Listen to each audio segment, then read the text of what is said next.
On a effacé ton identité, on t'en a implanté une nouvelle. On m'a désigné pour être ta femme, pour te surveiller, vérifier que l'effacement avait bien pris. Désolé, Quaid. Toute ta vie n'est qu'un rêve. Ouais, alors, si je ne suis pas moi, qui je suis, bordel? Bienvenue au podcast Premier Visionnement. Hello, I'm Johnny Cat. Where can I take you tonight? Aujourd'hui, on parle de la franchise Total Recall. Come to Recall Incorporated, where you can buy the memory of your ideal vacation cheaper, safer, and better than the real thing. Avant de voyager au centre de la mémoire, je vous suggère fortement d'écouter les deux films discutés aujourd'hui, car je vais les spoiler complètement. Howdy, stranger. This is Hauser. Get ready for the big surprise. You're me. Now this is the plan. Bonne écoute. Get your ass to Mars. Bienvenue à la fin du 21e siècle. Aujourd'hui, on parle du Voyage au centre de la mémoire, sorti en 1990 et réalisé par Paul Verhoeven. Aussi, on parle de son remake de 2012, réalisé par Len Wiseman, Total Recall, Mémoire programmée. En 1990, on a Arnold Schwarzenegger, Sharon Stone, Michael Ironside, Rachel Ticotin et Ronnie Cox. En 2012, on a Colin Farrell, Kate Beckinsale, Jessica Biel et Bryan Cranston. Je suis Mathieu, mais est-ce vraiment moi? Alors aujourd'hui, on parle un peu comme la semaine passée où on a parlé là, de l'autostoppeur. Aujourd'hui, on va parler d'un film puis son remake dans le même podcast dans le fond, puis on va en parler simultanément.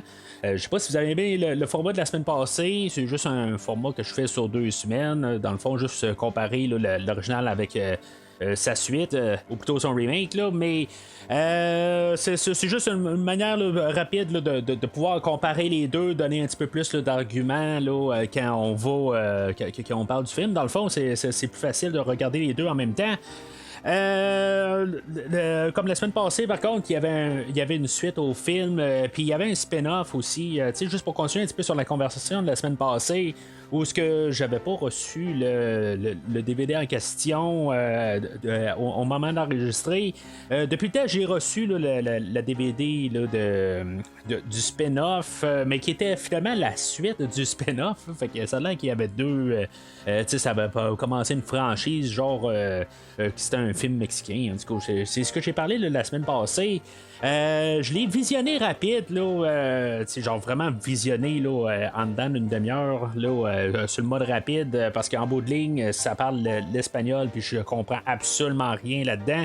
Fait que, tu sais, de ce qui se passait à l'écran, je veux dire, je peux juste un petit peu déduire pour voir en même temps là, que c'est vraiment une production là, vraiment merdique. Là, c'est vraiment là, c'est atroce là, à quelque part. C'est pas vraiment écoutable. Puis, tu sais, je voulais juste voir un peu si, maintenant il n'y aurait pas eu un genre de lien que j'aurais pu voir visuellement un petit peu là, avec l'autostoppeur en tant que tel. Puis, finalement, ben, il faut oublier ça quelque part. Là, je m'en étais rendu compte assez rapidement, là, mais malheureusement, j'avais déjà fait ma commande et c'était dans la malle. Fait que j'en ai juste profité quand même là, pour essayer de voir si il n'y avait pas de lien direct. Là, mais c'est sûr, il y a un spin-off. Puis, j'en parle quand même là, un peu là, dans le podcast de la semaine passée, mais je vais juste donner la suite sur ce qui s'est passé là, pour l'autostoppeur.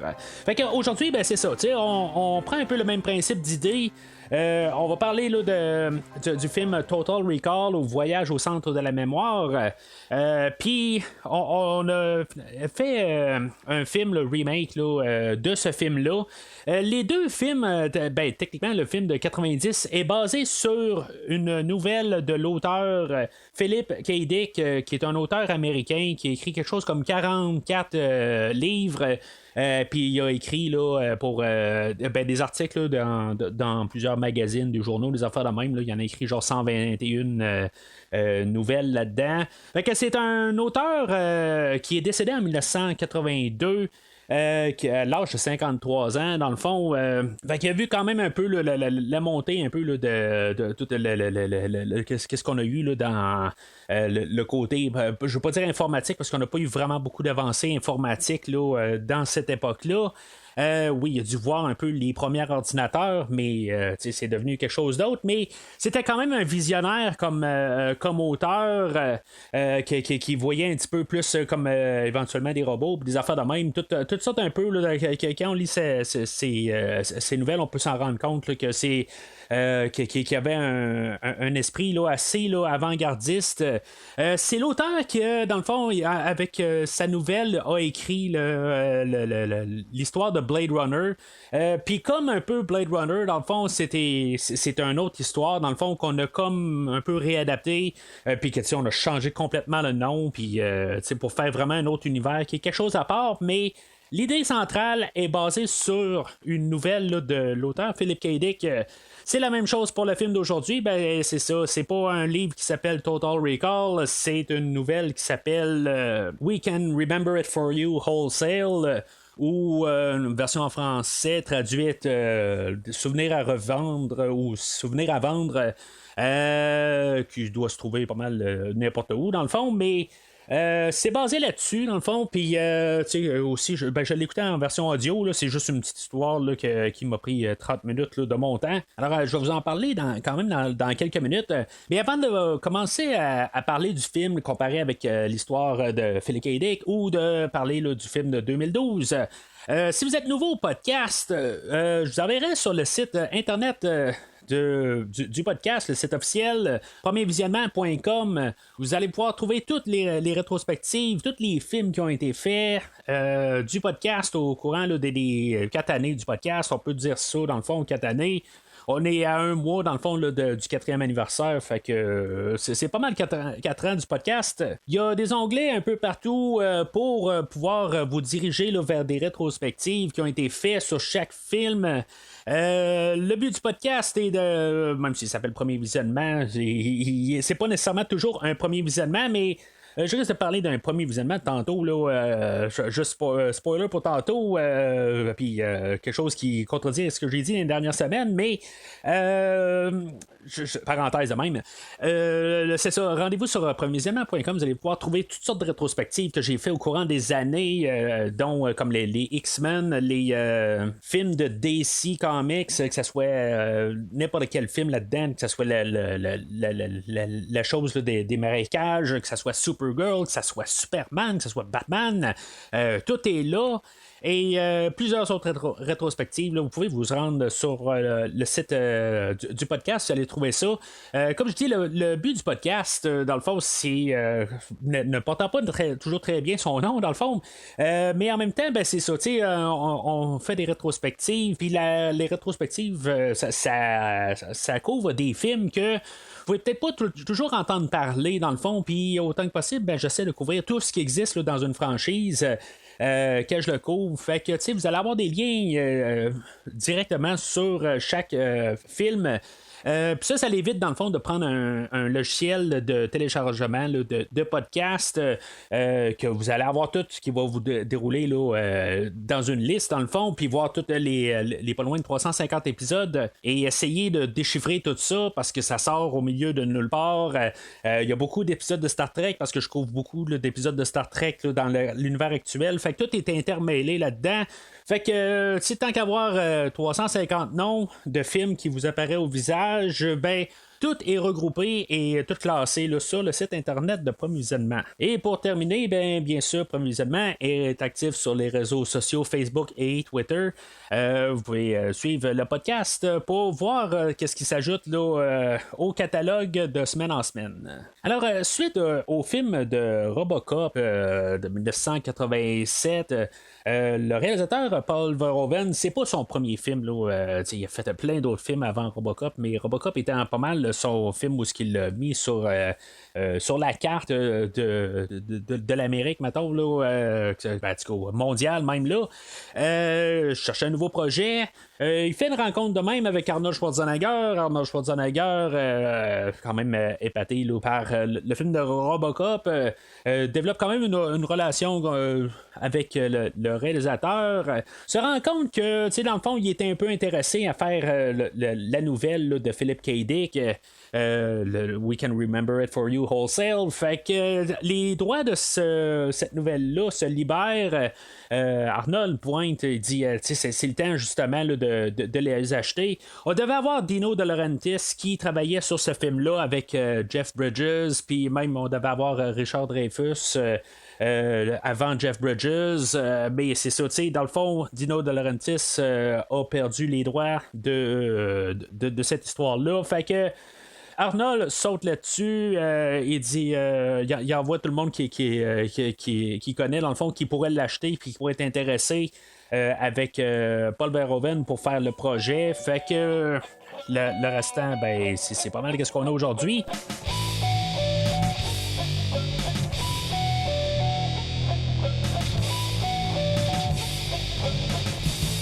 Alors, l'histoire du film, dans le fond, je vais vous donner un synopsis qui va inclure pas mal les deux films. On va parler là, de la nouvelle là, juste un peu après.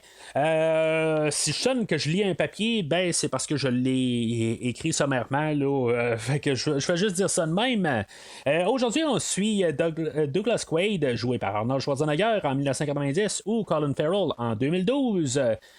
Qui a un bon emploi, il y a une femme qu'il aime, mais malgré tout ça, il manque quelque chose dans sa vie. C'est quelque chose, il trouve chez Recall, une compagnie spécialisée dans l'implantation de mémoire.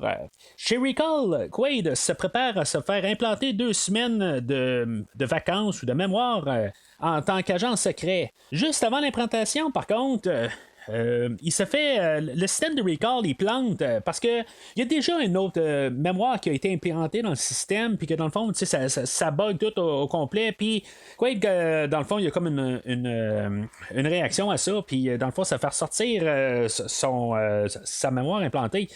Par contre, il reste Quaid quand même. Alors, Quaid retourne chez lui après avoir été agressé, puis qui a tué ses agresseurs, lui suggérant qu'il y a peut-être eu une implantation de mémoire avant les événements là, du début du film. Pour découvrir finalement quand il arrive à la maison que sa femme Laurie, jouée par Sharon Stone ou par Kate Beckinsale, est en fait une travaillante pour Cohagen. Cohagen, joué par Ronnie Cox ou Bryan Cranston, tout dépendant de la version, et que sa vie de plusieurs années de mariage est en fait 6 semaines de vraie vie commune avec sa femme. Dans la version de 90, Laurie appelle Richter, joué par Michael Ironside, son amant, pour venir récupérer Quaid. Mais dans son intention de descendre Quaid, parce que dans le fond, il aime pas que Quaid a couché avec sa femme pendant toutes ces dernières semaines. Fait que c'est sûr qu'il y a quelque chose sur lui, puis que c'est ça. Fait que il y a une dette contre Quaid, puis il veut pas le garder. Dans la version 2012, c'est un petit peu plus nébuleux, parce que dans le fond, puisqu'on avait Michael Ironside en Richter qui courait après Quaid tout le long du film, qui avait une raison pour le tuer, ben dans la version 2012, c'est pas très clair. Dans le fond, c'est juste parce qu'on le faisait en 1990 qu'on a ça. Qu'on a Kate Beckinsale qui fait juste virer carrément là, meurtrière envers Quaid. Quaid finit par découvrir qu'il n'est pas Quaid, mais Karl Hauser, un grand ami de Cohagen, gouverneur tyrannique sur Mars ou le continent de la colonie de l'autre bout du tunnel de la Fédération Unie Britannique, le UFB qu'on va appeler là, dorénavant. Tout dépendant de la version du film, bien sûr. Hauser avait pour mission de trouver le chef de la résistance, Quato, ou Mathias en 2012, en s'infiltrant dans le groupe pour l'éliminer, en se faisant effacer la mémoire, puis en tout cas, toute l'histoire qu'on va parler tantôt. Sur son chemin, Quaid va tomber sur Milena, jouée par Rachel Ticotin ou Jessica Biel, dont il rêve depuis un bout. elle va l'amener au chef de la résistance, mais ceci étant était le plan de Cohagen tout le long. Alors le shérif s'est éliminé, puis après que Quaid découvre que avec Quato plutôt, que Mars a un système qui a été implanté là, par des extraterrestres, là, mais c'est pas des extraterrestres, c'est des aliens qui viennent ailleurs. Dans le fond, là, c'est comme ces extraterrestres, ils sont pas sur Terre, fait que ça fait des extramartiens, mettons. Fait qu'on va les appeler des extramartiens là, quand on va référer à nos aliens là, qui étaient sur Mars. Mais c'est ça, ils ont implanté un système d'oxygène, puis que dans le fond, qu'ils n'ont jamais activé parce qu'ils sont morts avant. Alors, puis dans l'autre version de 2012, Mathias, lui, dans la tête à Quaid, il y avait des plans pour pouvoir détruire tous les robots. Que dans le fond, puisqu'il y a une guerre civile dans les deux versions, le gouverneur là, ou le chancelier, en tout cas, on peut l'appeler dans toutes sortes de sens. Cohagen, lui, il est prêt à envoyer là, plein de robots. Sur la colonie dans le fond pour pouvoir étendre là, le UFB un peu partout. Fait que Mathias, lui, trouve dans la tête à Quaid les plans pour pouvoir détruire tout au complet tous les robots dans le fond puis empêcher le génocide. Alors tentant en vain de ramener à Hauser en réimplantant les mémoires dans la tête à Quaid et une nouvelle vie pour Milena, Quaid et Milena se sauveront de Cohagen et sa bande et réussiront à exaucer les derniers souhaits du chef de la résistance et de leurs films respectifs. Une fois que la paix règne, une question reste. Était-ce un rêve depuis le début? Alors, voici le synopsis assez simplifié, dans le fond, là, pour inclure les deux films. Que, tu sais, dans le fond, les lignes directrices sont pas mal assez similaires, puis il y a beaucoup de scènes, dans le fond, qui reflètent l'autre film, dans le fond, là, puis on va pouvoir faire des comparatifs pendant qu'on va parler du scénario. Là, toutes les scènes, dans le fond, ont pas mal leur équivalent là, dans l'autre version. Là, tu sais, comme j'ai dit, là, dans l'autostoppeur, hein, c'était la même affaire. Il y a beaucoup de scènes là, qui sont les mêmes scènes dans le fond, mais juste réinterprétées là, au goût du jour, là, en guillemets, là, ça fait quand même 10 ans là, de la version de 2012. Le film original de 90, comme j'ai dit, est fortement influencé là, par l'histoire là, de Philip K. Dick. Dans l'histoire, dans le fond, de Philip K. Dick, qu'est-ce qu'on a comme retenu? C'est pas mal toute la base, le début du film. Au lieu d'avoir Douglas Quaid, on a Douglas Quayle, mais en tout cas, c'est un détail. Le personnage de Douglas, c'est ça, il rêve d'aller sur Mars, puis finalement, il se ramasse éventuellement chez Recall. Et finalement, pour que finalement, il y a une genre de mémoire déjà implantée. Puis c'est ça, dans le fond, ça fait comme tout un bug là, dans le système. Puis là, dans le fond, sa mémoire implantée, c'est qu'il a tué un homme là, sur Mars, là, puis finalement, c'est pour ça. Dans le fond, il avait été envoyé sur Mars comme assassin, en tout cas. Puis éventuellement, Recall décide là, c'est parce qu'il découvre aussi qu'il est recherché pour le meurtre, mais tu sais, dans le fond, ça fait comme un peu un double punch dans le fond, parce que après ça, on va dire c'est beau, on va te refacer la mémoire, puis après ça, tu vas pouvoir continuer ta vie normale. Fait qu'on découvre que finalement, dans le jeune temps, dans le fond, une mémoire qu'on veut implanter, on regarde quoi il va arriver, puis il va dire j'aimerais ça avoir été on va parler d'extraterrestres et tout ça. Il se tombe que quand Douglas Quayle était jeune, il a été enlevé par des extraterrestres, puis que dans le fond il a été montré dans le fond il a réussi comme un peu à empêcher comme la fin du monde par des extraterrestres, mais dans le fond l'invasion extraterrestre ne se fera pas pendant la vie à Douglas Quayle. Fait que si Douglas Quayle meurt, les extraterrestres vont finalement envahir la Terre. Fait que, tu sais, on peut pas comme tuer Quayle, mais en même temps, tu sais, comme toutes les mémoires qui sont dessus, en tout cas, ça fait un genre de paradoxe un peu, puis tu sais, dans le fond, on a comme pas le choix de le garder en vie, puis tu sais, ça finit un petit peu là, comme le film, dans le fond. L'essence du film est là. on parle d'extraterrestres, puis toutes sortes d'affaires dans le fond qu'on a juste remêlé un peu, là, mais c'est ou extra-martien plutôt. Mais c'est ça, tu sais, c'est toute l'essence là, de Total Recall et vraiment là, tout condensé dans la petite histoire là, de We Can Remember It For You Wholesale. Bien sûr, là, dans tout ce qu'on va parler aujourd'hui, là, on va parler vraiment là, de réalité versus la fantaisie. Puis tu sais, ça va pas mal tout le temps partout. Puis des fois, c'est juste des détails. C'est ça. Dans qu'est-ce qui est vrai, qu'est-ce qui est pas vrai. Ça va même là, dans le fait là, comme que Douglas Quaid il est là dans sa cuisine, puis qu'il y a un projecteur qui va montrer la télé, mais en même temps, ben, il peut montrer là, qu'il est sur le bord d'un lac. C'est tout. Et tu peux quasiment pas croire, dans le fond, qu'est-ce que tu vois à l'écran.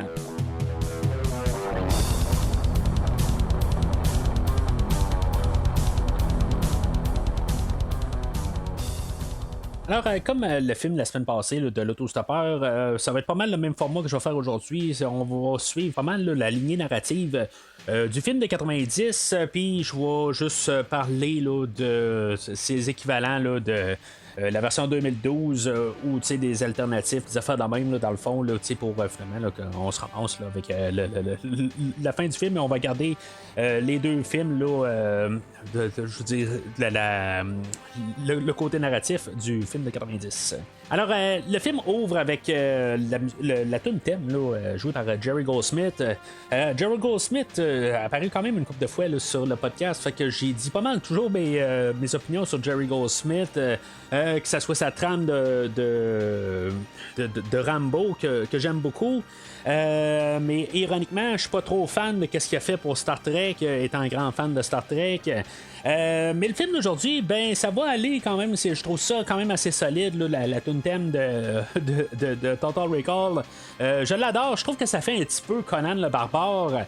Un autre film avec Arnold Schwarzenegger. Mais dans la généralité du film, c'est une trame sonore qui est quand même assez solide. Il y a des fois que je trouvais que ça sonnait Rambo beaucoup, là, mais c'est sûr, c'est le même auteur. Dans sa version 2012, dans le fond, la trame sonore est par Harry Gregson Williams. Pas mauvaise comme trame sonore, qu'est-ce qu'on entend pendant le film. Je l'ai jamais vraiment écouté là, séparé du film. Mais tu sais, j'aime quand même le petit côté électro dans la trame sonore. Je trouve que des fois il manque un peu de ça là, dans les trames sonores, le côté électro. Peut-être pour ça que j'aime la trame sonore de John Wick que j'ai parlé là, il y a une couple d'années là, que je trouve des fois ça ajoute un peu de rythme. C'est juste que dans la trame, par contre, pendant le film, c'est comme j'aime le côté quand ça vire électro, mais quand ça vire un peu orchestral, c'est là que ça me débarque un peu, ça fait trop générique un peu, puis c'est comme à quelque part, tu fais un ou l'autre, mais quand ça sonne, quand ça vire à l'orchestral, ben je trouve que ça sonne juste comme des notes, juste pour faire un son comme arrière-plan. Fait que, tu sais, chacun c'est plus, c'est moins, mais c'est sûr que la trame sonore de 90 est plus. Tu sais, j'ai plus un historique avec. D'un côté, je l'aime plus, peut-être pour ça. Mais en même temps, c'est pas une trame sonore que j'ai vraiment beaucoup écouté. Je veux quand même mettre ça assez clair. Là. C'est pas quelque chose que je trouve là, qui a marqué vraiment le temps. Là. J'aime bien le thème, mais ça irait pas mal à là. Autre chose que je devrais mentionner avant de commencer à parler là, du film de 2012. Il y a deux versions du film. Là. Il y a comme la version théâtrale puis la version Director's Cut. Mes notes sont faites sur le Director's Cut. J'ai pas revisité là, la version théâtrale là, dernièrement. J'ai juste écouté la Director's Cut pour faire des liens directs avec le film de 90. Mais je vais juste expliquer un peu ce que j'ai dit un peu plus tôt. Dans le fond, que je parlais d'un premier visionnement. J'étais pas mal sûr d'avoir vu la Director's Cut. Dans le fond, quand on achète le Blu-ray, ben, on a accès directement aux deux versions. Puis j'étais pas mal sûr d'avoir vu la version Director's Cut. C'est un film que j'ai vu au cinéma là, en 2012. Puis éventuellement, je me le suis procuré là, en Blu-ray. Là, je l'avais vu en rabais quelque part là, avec tout le bagage d'extra. Fait que éventuellement, je me suis dit, bon, c'est beau, je vais ramasser, il est pas cher, tout ça. Fait que je ramasse, puis je me rends compte que finalement, ben, je crois que j'ai jamais écouté la Director's Cut. J'ai jamais eu comme la motivation là, de réécouter là, une deuxième fois là, le film là, depuis que je l'ai acheté. pour essayer là, de voir la différence avec le director et la version théâtrale. Sauf que tu sais, en écoutant le commentaire audio quand même là, en faisant mes recherches, ben tu sais, j'ai comme un peu compris un peu pas mal toutes les différences qu'on a là, avec la version normale et la version director, et aussi les motivations pourquoi faire un director's cut, il l'explique très bien, ce qui me fait demander un peu pourquoi qu'on n'a pas eu le director's cut vraiment au départ, parce que le réalisateur, lui, il parle, tu sais, dans le fond, que tu fais un director's cut pour faire le film un petit peu plus compréhensible, pour rajouter des affaires des fois que tu voulais que tu as filmé, puis que dans le fond tu trouvais ça plate aussi que tu devais couper, parce que c'est pour juste ça rallonge le film, fait que tu veux couper ça. Ça, je comprends que tu peux couper ça, mais pour la clarté du film, parce que la version théâtrale, c'est un film que j'ai comme tout le temps vu comme vraiment un copier-coller du premier film. Ça reste pareil, sauf que ça devenait comme un petit peu plus ambigu, puis dans ma tête j'ai comme rempli là, le bout que je comprenais pas avec des faits que je connaissais du film de 90. Là, dans le Director's Cut, c'est pas mal plus clair comme histoire. C'est vraiment là, plus. Je suis capable plus de comprendre le film. C'est juste plus clair, tout simplement. Là. C'est moins ambigu. Puis c'est comme dans le Director's Cut, c'est comme s'il est toujours en train, là, le réalisateur, il est en train de s'excuser. Puis, tu sais, il dit pas directement, mais il dit, tu sais, que dans le fond, lui, il est trop près du film. Fait que, tu sais, dans sa tête, c'est tout réglé, tu sais, puis que tout semble correct pour lui, mais c'est ça l'affaire, c'est que le film n'est des fois pas cohérent ou quelque chose de même. En tout cas, moi j'ai jamais vu ce film-là très très cohérent, c'est juste que c'était juste plus facile de me dire bon ben, c'est beau ça le fait parce que on l'a fait en 90, mais c'est ça, c'est pour ça qu'on a besoin du director's cut, que le film est légèrement plus supérieur là, en l'écoutant là, dans sa version là, du réalisateur. Le réalisateur Len Wiseman qui a réalisé là, les films là, de Underworld. Je vais le souligner que j'ai pas vu aucun film là, de Underworld. Je sais à peu près c'est quoi là. J'ai vu des posters, j'ai vu peut-être une bonne annonce, quelque chose de même là, à quelque part. Je sais quoi, c'était comme c'était un film là, avec des vampires, des loups-garous, en tout cas toutes sortes d'affaires là. Puis que ça met en vedette Kate Beckinsale, qui est la femme à ce moment-là en 2012. Du réalisateur. Fait que eux autres sont mariés, fait que ils sont partis là, d'un set de Underworld et genre le vendredi, puis le lundi, ben ils travaillaient là, sur Total Recall ensemble. Alors les deux films commencent avec un rêve. Dans le fond, c'est un peu pour mettre que Quaid il rêve à Milena, puis tout dépendant du film, mais c'est pour un peu implanter le personnage, parce que dans les deux versions, le personnage ne reviendra pas quand même avant un bon bout, là, au moins à peu près 1 heure du film. Fait que c'est bon un peu de comprendre que dans le fond, il rêve à ce personnage-là. Finalement, elle se réveille en sursaut, puis là, ben, c'est là qu'on découvre que dans le fond, c'était juste un rêve, puis que sa femme est à ses côtés, puis que dans le fond, il est un petit peu. Il se rend compte là, que sa vie elle tourne en rond en bout de ligne, là, que il sent qu'il est fait pour quelque chose de plus. Arnold, lui, il est en construction, puis l'autre, dans le fond, il est dans le montage là, des robots.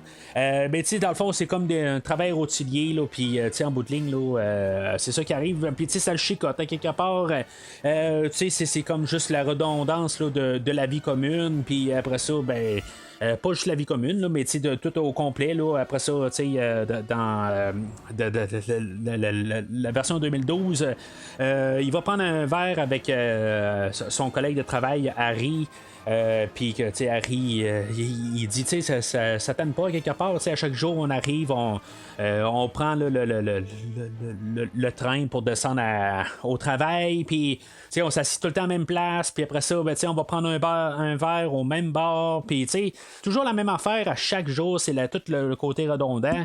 Fait que il arrive, puis il voit une annonce là, pour Recall, puis dans le fond là, ça comme un peu ça l'ouvre là, pour pouvoir avoir quelque chose un petit peu de différent là, dans sa vie. Alors on va parler de Arnold et de Colin Farrell. Arnold, dans ce film là, c'est sûr que Arnold c'est Arnold à quelque part. Pour moi à quelque part, ce monsieur là a plus le charisme, pas très très bon acteur, je veux dire ça va toujours rester là, mais à quelque part il y a toujours la présence d'écran. Ça, c'est l'autre côté à Colin Farrell, qui était un petit peu tout l'inverse de ce que je viens de dire d'Arnold. C'est comme, il est meilleur acteur, sauf que la présence d'écran, il l'a pas. C'est vraiment plate, parce que quelque part, Colin Farrell ne me dérange pas en général. C'est juste que le côté de pouvoir soutenir le film, ça va être un problème qui va être là tout le long du film. Kate Beckinsale, qui fait sa femme dans le film d'aujourd'hui, dans la version 2012, va avoir un peu plus de présence d'écran, puis c'est quasiment quand elle va être là que le film il fait comme un peu là, de pogner un peu d'adrénaline. Peut-être que ça a aussi le fait que son mari est en arrière de la caméra aussi, que dans le fond il s'arrange là, pour la mettre ou la valoriser ou quelque chose de même là, mais c'est une autre affaire ça quelque part. Puis ça va être ironique un peu d'un autre côté parce que Kate Beckinsale après un bout elle va me tomber sur les nerfs. C'est comme la meilleure chose que peut-être qu'il y ait dans le film d'aujourd'hui, mais plus le film avance, le personnage est comme un peu en carton. Je comprends pas la motivation de ce personnage-là. J'en ai parlé là, dans le synopsis tantôt. C'est comme à quelque part, elle devient juste un mélange là, du personnage de Richter. Puis quelque part, elle est juste à la poursuite là, de Dennis Quaid. Là, Dennis Quaid, c'est un acteur, ça. c'est le mauvais. Ça se peut que je dise Dennis Quaid une couple de fois. Pardonnez-moi si je m'en rends pas compte. Je pense que ça aurait dû être ça, comme le scénario, à quelque part. C'est-tu Douglas Quaid ou Dennis Quaid? Là? Mais en tout cas, c'est une autre affaire. Et dans la version 90, ce rôle-là a été interprété là, par Sharon Stone. Sharon Stone, aucun problème avec elle dans ce film-là. C'est comme vraiment un petit rôle, dans le fond, qui n'a pas vraiment là, elle n'est pas là, surtout quand tu regardes la version 2012. Elle n'est pas très, très présente là, dans le film, mais ce petit rôle-là, dans le fond, avec le même réalisateur, l'année suivante, on a eu Basic Instinct, que j'ai déjà couvert au podcast. Ça a été dans le fond sa porte d'entrée quand il y a une scène là, dans le fond la scène où elle se fait descendre, le réalisateur a dit elle est capable de changer là, vraiment là, rapidement là, de personnage là, en dedans de 2 secondes, fait que c'est quelque chose qu'il avait besoin là, quand il arrivait pour auditionner là, pour le personnage là, de Catherine Tramell là, dans Basic Instinct, puis il a dit c'est elle que j'ai besoin, puis elle a continué là, avec le réalisateur Paul Verhoeven là, pour Basic Instinct, que dans le fond ça l'a amené là, à pas mal là, le top de sa carrière. Alors elle, en bout de ligne, là, comme actrice et personnage, elle me dérange pas, mais elle n'a pas assez d'impact là, dans tout le film. Elle a un peu de l'impact au début du film, mais c'est ça, ça meurt pas mal là, assez rapidement, là, parce qu'elle disparaît là, pas mal là, rapidement du film, aussi rapidement qu'elle est rentrée dans le film. Elle la quitte pendant un bon bout pour revenir juste pour une scène, puis finalement là, disparaître. Les motivations de Quaid, ça je peux comprendre ça à quelque part, peut-être la crise de quarantaine, quelque chose de même, où ce que dans le fond tu te rends compte que tu es en train de revivre la même affaire là, depuis plusieurs années, puis à quelque part là, c'est le jour de la marmotte, puis c'est ça, à quelque part il veut autre chose là, à savoir si tu veux vraiment aller sur Mars, une planète qui est assez désertique, puis vont monter les montagnes, tout ça. Je connais pas, mais il y a des gens que je sais que c'est ça qu'ils veulent faire, monter des montagnes, des affaires dans le même. Là, c'est des défis, dans le fond, que tu pourrais arriver et dire qu'est-ce qu'il veut foutre sur Mars. Même qu'il se ramasse à Recall, le personnage de McClane, qui est comme le vendeur sur place, le vendeur de rêve, dans le fond, il est là en train là, de dire, il la regarde un peu là, avec un point d'interrogation, il dit c'est sûr tu vas aller sur Mars. Puis il dit c'est là que je veux aller là, je veux dire arrête avec ton Saturne tout ça, que même sa femme à quelque part arrive, elle dit j'aimerais ça aller sur Saturne, des affaires de même, puis là c'est ça, lui il arrive puis il veut vraiment aller, il y a une fixation sur Mars, puis c'est pourquoi ça exactement là, ça c'est pas vraiment élaboré là, mais c'est ça, c'est son fétiche d'aller sur Mars. Puis dans version 2012 c'est ça, dans le fond il entend parler de Recall, puis il va parler aussi là, avec son collègue Harry. Dans les deux versions, dans le fond, il parle de ça à Harry, puis lui, dans le fond, selon tout dépendant. En tout cas, la manière qu'on voit ça en partant, ben, c'est qu'il veut le dissuader. Il dit, regarde, il y en a un qui a perdu carrément là, la mémoire, puis il était lobotomisé. En allant chez Ricard, fait que tu sais, vas-y pas. Mais il y a un autre collègue en arrière qui, lui, est en train de le former pour le travail. Puis il dit, hey, non, je suis déjà allé chez Ricard, je suis allé 3 fois, puis c'est vraiment trippant, fait que tu devrais y aller. Fait que dans la version 2012, c'est un peu ça comme cheminement, mais c'est quelque chose de similaire en bout de ligne. Douglas Quaid, il fait à sa tête de toute façon. Dans les deux versions, puis il se ramasse chez Recall. Fait que, après avoir passé le speech de vente là, par McLean, lui il va remplir son questionnaire, puis il va être assis sur la chaise dans le fond là, puis c'était un peu tout stérile à quelque part, un petit peu genre d'endroit que peut-être que je serais pas trop sûr que je me ramasserais là, dans le sous-sol d'une maison avec une chaise, puis t'as pas l'air sûr à quelque part si c'est pas qu'est-ce qu'ils vont faire exactement là, je sais pas, je me sentirais pas vraiment en sécurité là, dans la version 2012. On a John Cho qui est là avec les cheveux blonds, que vous pouvez peut-être connaître là, de Harold et Kumar. Moi je le connais là, du reboot de Star Trek là, comme le personnage de Sulu, mais je sais qu'il était connu pas mal plus là, pour le personnage là, de Harold ou Kumar. Je sais pas lequel des deux qu'il fait parce que j'ai pas vu les films, mais le réalisateur de 2012 va me faire rire. Je crois que je suis parti carrément là, à cette partie-là quand il parle de les cheveux blonds à John Cho, parce que lui il dit là, moi j'aime ça jouer avec les tenues vestimentaires, puis tout ça dans le fond là, pour redécorer les personnes, tout ça, puis John Cho était bien d'accord là, dans le fond de se faire mettre en blond, tout ça. Fait que moi, je vais vous dire quelque chose, je sais pas si vous partagez cet avis-là, mais Kate Beckinsale et Jessica Biel, je veux dire, c'est des actrices que j'ai pas vues souvent dans mes choses. Dans le fond, je les ai pas vues souvent dans des films. Jessica Biel, je l'ai vue, je crois, là, dans le remake de Massacre à la tronçonneuse. Mais c'est pas une actrice là, que j'étais fasciné par. Puis, dans le fond, que c'est beau, c'est Jessica Biel, mais sa figure ne me revient pas tout le temps. Puis Kate Beckinsale non plus, en bout de ligne, je l'ai vu dans rien d'autre que le film d'aujourd'hui, parce que, comme je vous ai mentionné tantôt, j'ai jamais vu Underworld. Fait que, là, je jouais Kate Beckinsale super rapide, puis quelque part, on voit Kate Beckinsale, ou plutôt l'inverse, on voit Jessica Biel au début, mais en tout cas, comprenez ce que je veux dire? Je fusionne les deux personnages, puis tout au long du film, les deux, ils ont les cheveux châtains foncés, c'est pas exactement le même ton, mais c'est comme les cheveux longs, ça se démarque pas à quelque part. Dans la version 90, ben, on a Sharon Stone en blonde, puis on a Milena qui est de, je sais pas là, de quelle nationalité qu'elle est, mais il y a clairement là, une différence entre les deux personnages. Il n'y a aucun moyen là, de fusionner ou de se mélanger dans les deux. La version 2012, quand je connais pas vraiment le visage des deux, puis en même temps ils sont toujours couverts par le cheveu, la moitié du visage, ben je sais pas, les personnages là, je me dis bon, c'est qui, c'est surtout à la fin où ce qu'on veut mélanger les deux personnages, ben je suis comme tout mêlé carrément là. C'est une chance qu'on a le DVD où ce qu'on peut reculer un peu puis dire ok, c'est beau là, je viens de comprendre qu'est-ce qui vient de se passer.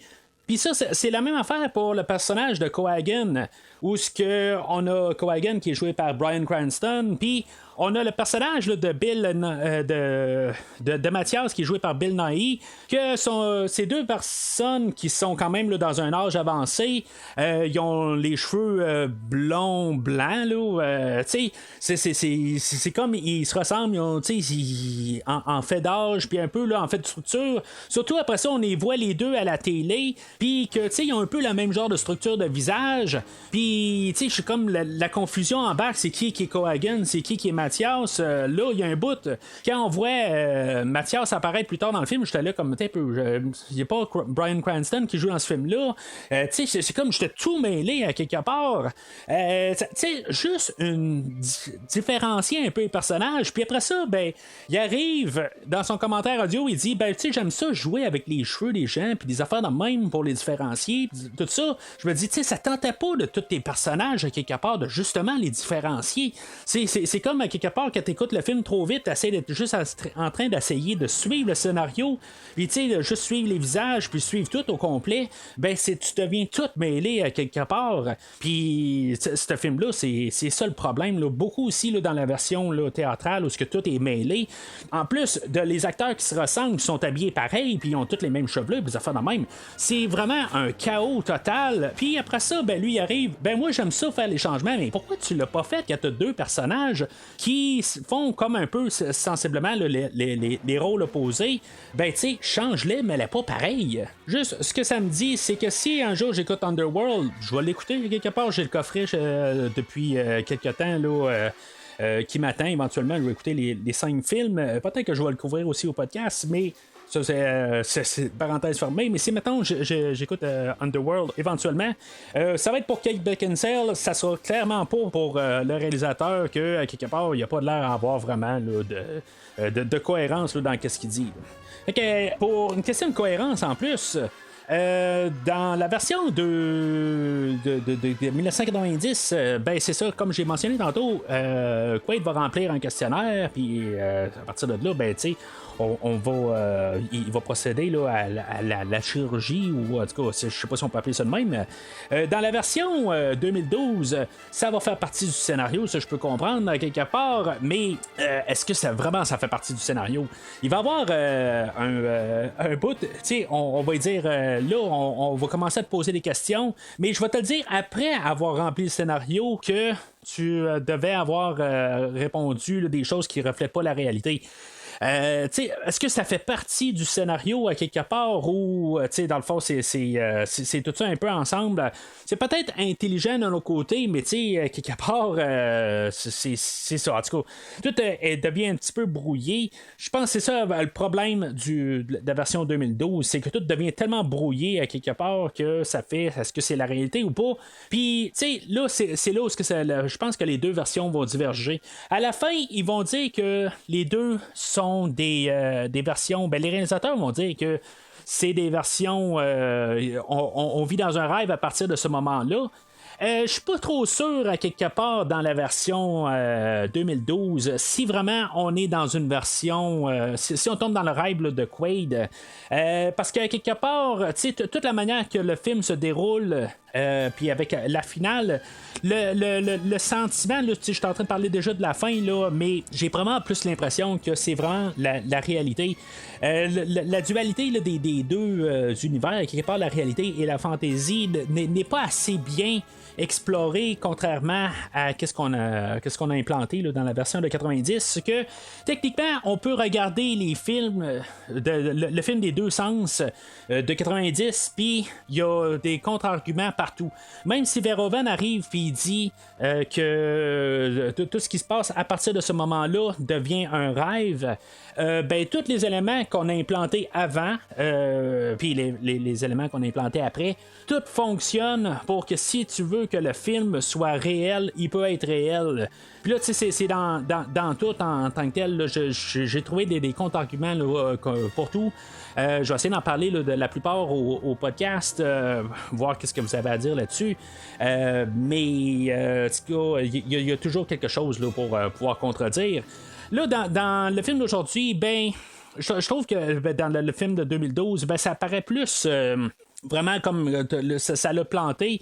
Puis, tu sais, on pose pas assez la question, est-ce qu'on est dans un monde fictif ou réel? C'est peut-être ça un peu qui fait qu'on a plus le sentiment là, d'être dans la réalité. Puis à la fin, ben, on leur pose la question, ben, on n'a jamais posé la question pendant le film, pas assez plutôt, qui fait que je pense qu'en bout de ligne, j'arrive puis on est dans le monde réel. Oui, c'est ça. Et on se sent comme dans la vraie vie? Qu'est-ce que la vie si ce n'est la perception chimique que s'en fait notre cerveau? Vos yeux voient, la chimie de votre cerveau réagit. Nous nous sommes débarrassés de l'intermédiaire pour avoir un accès direct à la chimie. Est-ce moins vrai pour autant? Une illusion, même hyper convaincante, reste une illusion. Pas mal du tout. Ah, vous avez raison, objectivement. Alors, le programme commence où, dans le fond, le programme plante, dans le fond, puis on n'embarque pas dans la simulation, puis Quaid est soit attaqué là, dans le fond par son collègue de travail Harry. Puis dans le fond, il se rend compte qu'il y a des habiletés qui sont plus que lui, dans le fond, qu'il connaissait pas là, en se défendant, puis il va tuer tout le monde.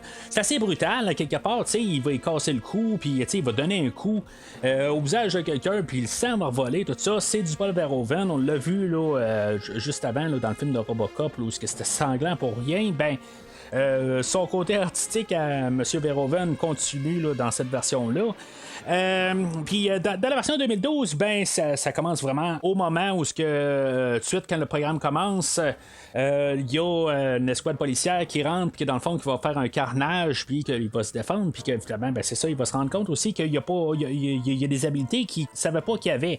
Fait que il va retourner chez lui et dans les deux versions, ben c'est ça, tu sais, il va aller comme essayer là, de se cacher en sachant là, qu'il est poursuivi, puis il va en parler à sa femme, puis là ben elle se rend compte que finalement ben sa mémoire double là, ou sa mémoire cachée ben est peut-être en danger de refaire surface. Fait que en 90, elle va appeler Richter pour venir le chercher. Puis dans la version 2012, ben elle va juste virer folle carrément. Là, Richter, joué par Michael Ironside, honnêtement, ça fait une grosse partie du film. À quelque part, c'est un antagoniste que j'aime. J'en ai parlé il y a quelques semaines, là, que j'ai parlé de Top Gun. C'est quelqu'un que je trouve qu'il est le fun, qu'il y a une présence d'écran. Pourtant, comme que je l'ai vu dans Top Gun, qui est comme... qui est un personnage grisâtre un peu, mais toujours dans le bon côté. Mais c'est comme je l'ai toujours connu à peu près en méchant, comme dans Highlander 2, c'est comme il est toujours méchant, mais il y a généralement aussi des personnages où c'est dans le côté là, des gentils, mais je l'ai comme connu pas mal là, dans le film d'aujourd'hui, puis pour moi, il est toujours méchant. Mais si je dois comparer Kate Beckinsale à Michael Ironside, juste le côté de motivation que je vais jamais comprendre avec Kate Beckinsale va donner la chance à pas mal Michael Ironside là, d'être vraiment là, le meilleur antagoniste là, des deux. Tant qu'à moi, quelque part, parce que je ne comprends pas l'action quand je comprends pas pourquoi que Quaid se fait poursuivre par un antagoniste qui n'arrête pas de se faire dire tue pas Dennis Quaid, tue pas Quaid parce que on a besoin de tout ça, puis elle veut juste dire ben moi je veux le tuer parce que je veux le tuer, parce que Michael Ironside en 90 il voulait le tuer, fait que moi je veux le tuer, c'est comme ça, je vois ça à quelque part, puis ça me débarque. Contrairement à Richter, ben, c'est ça que je disais, à quelque part, il est comme, il y a une dent un peu à quelque part, parce que, il aimait pas ça, qui a passé un peu du temps intime avec sa femme, fait que, il voit ça un petit peu, là, un retour d'ascenseur. Puis en même temps, ben, le Quaid a ramassé sa femme à quelque part, là, il va l'avoir battu à quelque part, là. Ça c'est un petit côté que je vais prendre contre le film à quelque part. Puis ça, c'est dans les deux versions aussi. Je comprends que ça peut être la femme de ta vie chez toi, qu'elle se retourne contre toi, puis quelque part, t'es en danger, ok, c'est beau, tu vas te défendre, ok, tu veux pas mourir. Ça, je peux comprendre, mais il n'y a aucune des deux versions, à quelque part, qui va jouer sur le fait que c'est comme même s'il sait que c'est 6 semaines de sa vie, mais ses sentiments, il les a pareil. Puis il n'y en a aucune des deux versions qui va arriver, puis il va juste s'arrêter puis dire que dans le fond, là, qu'est-ce qu'il y avait dans sa tête, qu'est-ce qu'il y a depuis plusieurs années, ben, il doit vivre avec un petit peu, avec comme la dualité de vivre un peu avec un remords, puis quelque part, là, ça y fait un petit peu là, quelque chose. On dirait que quand Laurie, elle vire contre Quaid, ben, tu sais, dans le fond, c'est comme, bon, ben, t'étais juste de passage de toute façon, fait que, tu sais, ça me fait absolument rien. Oui, c'était en guillemets, là, ça fait 6 semaines qu'il est avec ce personnage-là, mais en bout de ligne, tu sais, je sais pas, tu sais, il faudrait qu'il y ait un petit peu plus là, un peu de côté émotionnel, un peu qui réagisse à ça. C'est comme ça, il fait absolument rien. Puis ça, c'est dans les deux versions. Tu sais, à quelque part, il va finir d'un bras d'une autre femme avant à la fin du film. Puis, tu sais, j'imagine juste qu'est-ce qui va se passer dans l'après-film, dans le Total Recall 2 de peu importe la version. Qu'est-ce qui arrive après 2 semaines? T'as tué ta femme? T'as su que dans le fond ça faisait 6 semaines que t'étais avec, puis tu sais on te l'avait implanté dans le cerveau, fait que t'as comme pas le choix de t'en rappeler, chose que même dans la nouvelle il explique très bien aussi qu'on n'a pas vraiment expliqué là, dans les films, que la mémoire est implantée, fait que tu vas t'en rappeler plus parce qu'elle est implantée, puis c'est quasiment mieux d'y aller en mémoire implantée parce que ça reste dans le cerveau puis tu peux mieux t'en rappeler, tandis que quand tu y vas en réel, ben tu sais c'est pas long puis tu oublies des détails, puis c'est des choses de même, fait que là la mémoire est implantée que tu sais c'était juste 6 semaines, là t'as tué ta femme là-dedans, puis après ça ben t'en reviens puis tu finis dans les bras d'une autre femme, puis après ça ben t'es supposé revenir à la maison puis dire bon ben tu sais là finalement ben tu sais je t'aime tout ça, puis tu sais là je pense que je vais prendre mes claques m'en partir, tu sais c'est comme ça va détruire la vie à Quaid de quelque part, tu sais il y a comme aucun sentiment là-dessus, mais c'est peut-être ça un peu le problème aussi, c'est que si mettons on regarde ça dans ce sens-là, tu sais il rêve à quelqu'un d'autre, c'est parce que peut-être qu'il est pas bien avec sa femme aussi, là. Tu sais on va regarder ça un peu dans l'autre sens là, du côté à Quaid, mais ce qui est sûr c'est que rendu à la maison, il va devoir un peu se poser d'autres questions. Je me rappelle pas d'avoir vu ce film-là au cinéma. C'est possible, mais je suis pas vraiment certain là, si je l'ai vu au cinéma dans le temps. Mais ce qui va avoir marqué beaucoup le film, dans le fond, que ce soit dans les annonces ou les choses que on pouvait parler là, ensemble, là, les amis, ou en tout cas, peu importe, là, qu'on voyait les annonces à la télé, puis toutes les choses qu'on faisait le marketing, ben c'est tout un peu les séquences d'action, puis tout un peu les choses là, qu'on avait comme pas vraiment vu avant. Que ce soit le scanner à rayon X, tu sais, où ce que Arnold va passer au début, on met en place là, l'idée où ce que il passe dans le fond, c'est juste pour vérifier s'il y a des armes, ça se fait quand même là, dans les aéroports, des affaires de même là, mais il y a ça, tous des petits détails de même que on n'avait pas vraiment vu avant, qui fait juste rajouter des petites touches futuristes un peu, puis quelque part ben c'est des choses qui font manquer un peu là, dans les scènes d'action. Dans la version 2012, là, on a la poursuite là, dans l'entrée du métro, puis là, c'est ça, ils vont passer dans le scanner, puis il va se ramasser là, dans un escalier roulant, puis ça, c'est quelque chose qui m'a tout le temps un petit peu dérangé, pareil. Il y a comme quelqu'un qui est innocent de toute la scène, quelque part, qui se fait accidentellement tirer. Mais à quelque part, on se rassure qu'il est mort, à quelque part, qu'Arnold le prend comme bouclier humain. C'est un film d'Arnold, ça peut peut-être, en guillemets, passer, mais si mettons, le pauvre gars a déjà mangé une balle, t'as pas besoin de le prendre comme bouclier humain. C'est quelque part, là, tu prends pas un innocent pour le foutre en face de toi. C'est quand t'es la cible. Je veux dire, si mettons, t'es le bon gars, à quelque part, je comprends que si t'es le méchant, c'est ça que tu vas faire. Mais si t'es le bon de l'histoire, c'est pas ça que tu vas faire. Puis cette scène-là m'a toujours frotter du mauvais bord. Je crois qu'on fait un genre de clin d'œil à ça dans la version 2012 où il est en train de sauter là, de toit en toit, puis il y a un innocent qui se fait tuer, puis c'est comme un petit peu de nulle part, il tombe comme genre sur le côté de l'écran, puis on le voit tomber, puis c'est comme ok, c'était quoi cette affaire-là? Accidentellement là, Kate Beckinsale là, va le tirer, mais c'est beau, c'est bien, ça flash un peu là, de sauter de toit en toit. La musique apparaît bien là, dans cette scène là, mais comme j'ai dit, à quelque part, à part électro, mais après ça vire en orchestral, puis c'est comme j'aime plus ça là, dans le côté orchestral là, dans cette scène spécifiquement là, c'est vraiment qu'est-ce que je voulais que je soulignais là, tantôt. Puis le réalisateur lui il est là aussi à pointer que souvent il utilisait un peu les mêmes endroits dans le fond, puis qu'il faisait juste un peu filmer dans de différents angles, puis honnêtement je pense que ça paraît. Je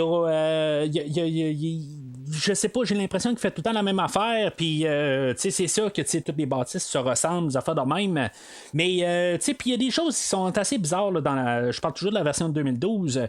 Il y a comme un toit en vitre que je vais dire encore Dennis Quaid, que Quaid doit passer d'un bout à l'autre de l'appartement. Puis au lieu de contourner toute la salle, ben il va s'arranger pour passer en dessous de la fenêtre ou de la vitre qui a une table. Puis il va passer en dessous de la table. Pourquoi il a pas juste fait le tour de la table à quelque part, le tour de la salle à quelque part?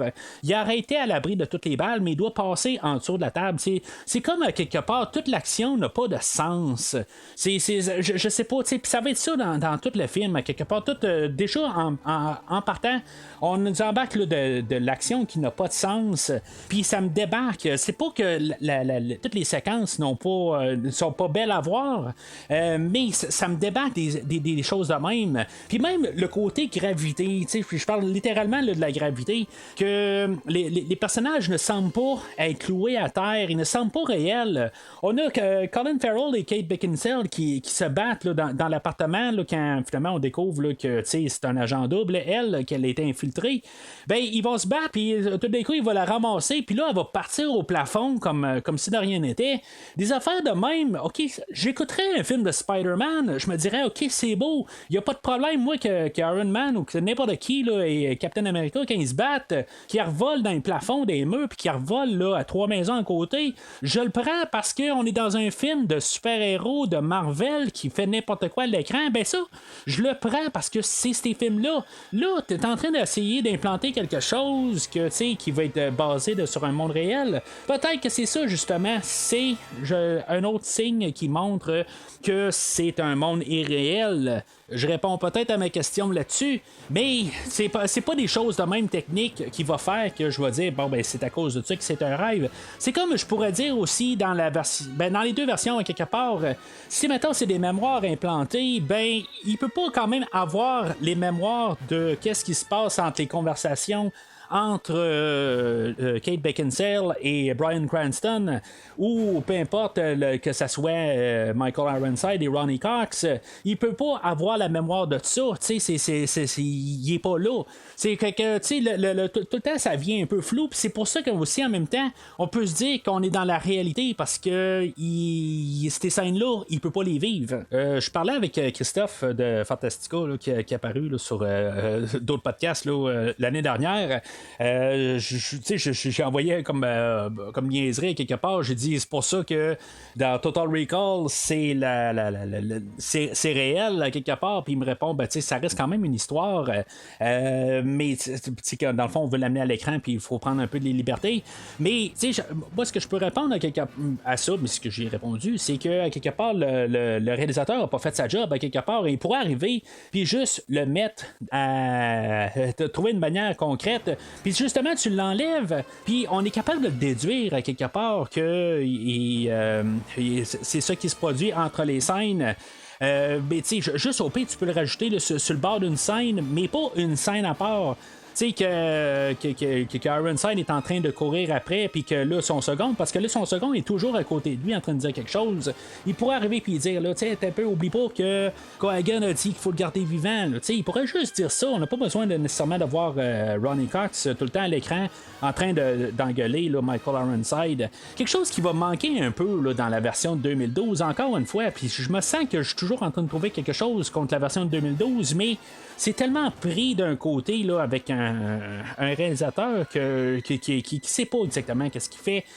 C'est bien malheureux à quelque part, là, mais je vais probablement continuer sur cette tendance-là là, pour pas mal encore tout le restant du podcast. Parce que c'est sûr que quelque part, d'un côté, il faut que tu gardes un peu le personnage là, de Ronnie Cox toujours un petit peu présent parce qu'il va apparaître à mi-chemin du film.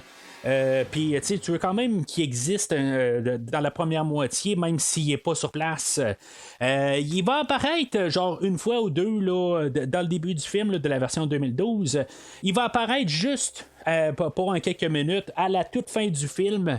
Peut-être ça un peu pourquoi que c'est pas nécessaire nécessairement là, dans la version 2012, mais ça va enlever beaucoup, dans le fond, là, dans la présence là, de Cohagen là, dans la version de 2012, le fait qu'il n'est pas si important que ça, mais pourtant à la fin, on essaie là, de nous amener le fait qui est très important. Mais tu sais, ça, je vais en parler là, tantôt. Tu risques de trouver ça dur à avaler. Mais ceci n'est pas ton visage. J'ai été capturé et resculpté en ce que tu vois là. En la personne que tu crois être aujourd'hui. Si tu regardes cette vidéo, ça veut dire que je n'ai pas pu m'enfuir. Ça veut dire qu'ils ont réussi à te donner un nouveau nom, une nouvelle identité et une nouvelle collection de souvenirs. Ils changent tout, absolument tout. Toutes les choses qui, selon toi, appartiennent à ta vie sont fausses. Alors, Hauser, avant d'être Quaid, avait comme tout planifié les choses là, que si, mettons, il devait avoir sa couverture découverte. Là, dans le fond, il a implanté plein d'affaires. Il y a un personnage là, que il n'est pas nommé là, dans la version 90, mais qu'on a nommé là, comme Hammond, qui va y dire un peu là, comme un peu une ligne directrice là, à suivre. Là. Dans le fond, ça va être pas mal là, le premier pas là, dans tout là, le cheminement là, du restant du film. Il va lui donner une valise dans le fond là, d'informations puis de toutes sortes d'affaires là, que finalement là, sur lui il y a un tracker. Dans le fond là, dans 90 il va devoir retirer quelque chose par son nez. Dans la version le 90 il y a comme un téléphone dans ses mains, tout ça. C'est juste un petit peu la même idée mais juste différente. C'est avec ces informations là que Quaid va découvrir qu'il s'appelait Hauser. Que dans le fond il est un peu là, qui était que en bout de ligne c'était un personnage qui travaillait avec Cohagen puis que finalement il a découvert que c'est comme un tyran dans le fond puis que en bout de ligne il veut juste gouverner par la peur puis dans version 2012 que en bout de ligne là, il veut juste se débarrasser là, d'une partie de population pour pouvoir avoir plus de travailleurs là, dans une section là, ou la colonie dans le fond là, pour pouvoir mieux travailler là, dans le UFB là. Fait que c'est juste ça un peu puis à quelque part on y a effacé sa mémoire puis que dans le fond c'est pour ça là, qu'il est là à quelque part mais que Hauser est de son bord puis que là en 90 il va suggérer là, à Quaid de se ramasser sur Mars. Tandis qu'en version 2012, il va dire va dans mon appartement, puis dans le fond, tu vas en savoir un petit peu plus pour toi. Mais c'est juste un petit peu. La destination n'est pas à la même place, mais dans le fond, ça va être un peu le même cheminement. Puis il va passer là, dans les genres de douane, dans le fond, dans les.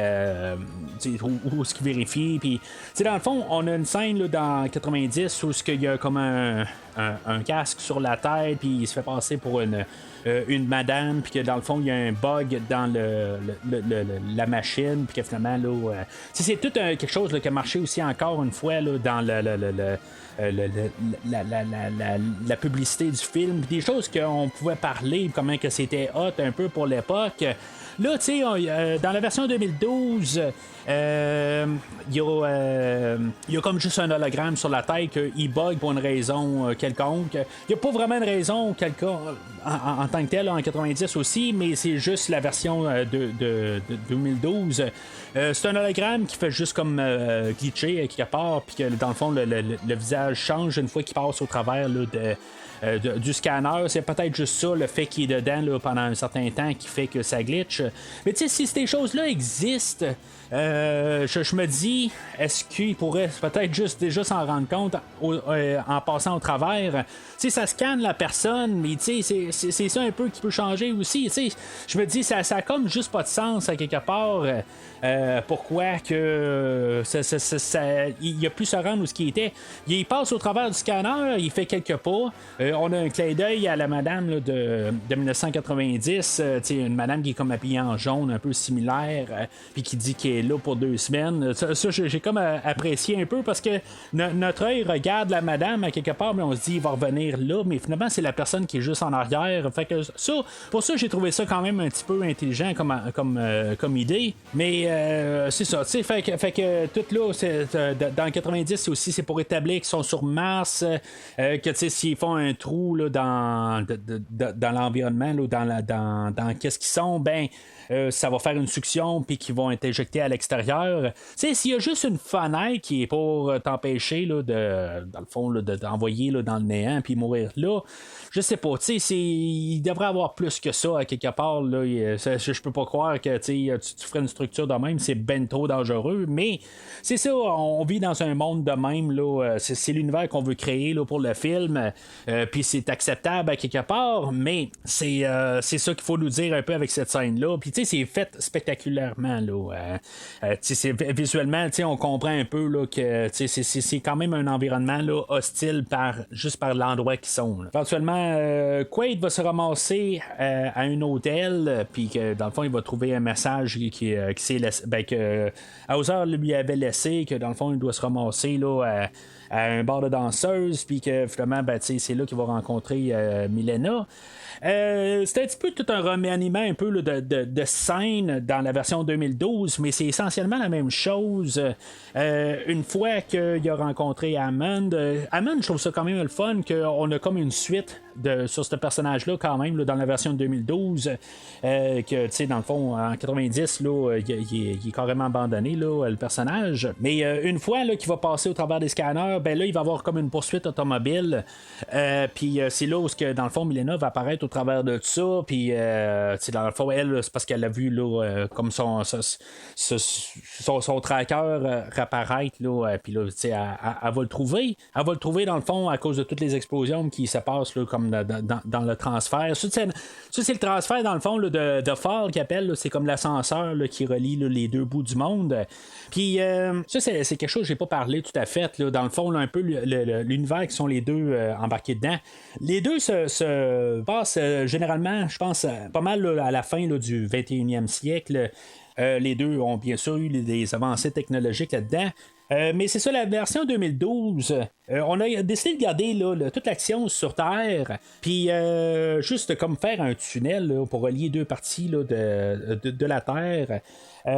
Puis c'est ça, dans le fond, ça fait des travailleurs, dans le fond, puis c'est sûr que ça sépare le peuple. On a comme plus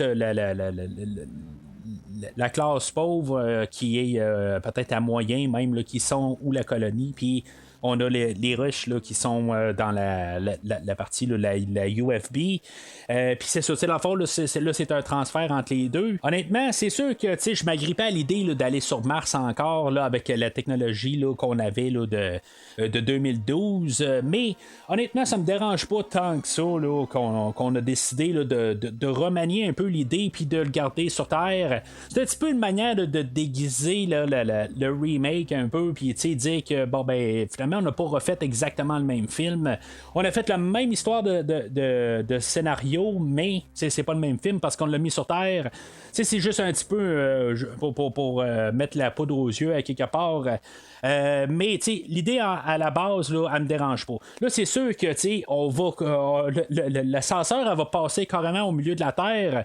À part dans Star Wars où qu'on a fait ça, que ça pouvait peut-être marcher, je suis pas sûr que dans un monde réel ça peut marcher. Là. Losa donevosa una bongo. La chemin maxi rapido para la Naboo. Sa traversée. La planète au centre. Maintenant, partez. Merci de votre aide et de votre hospitalité. Maître, qu'est-ce qu'un bongo? Un genre de vaisseau, j'espère. Ça va être le Nigo attrape. Traverser planète, ça va être presque impossible.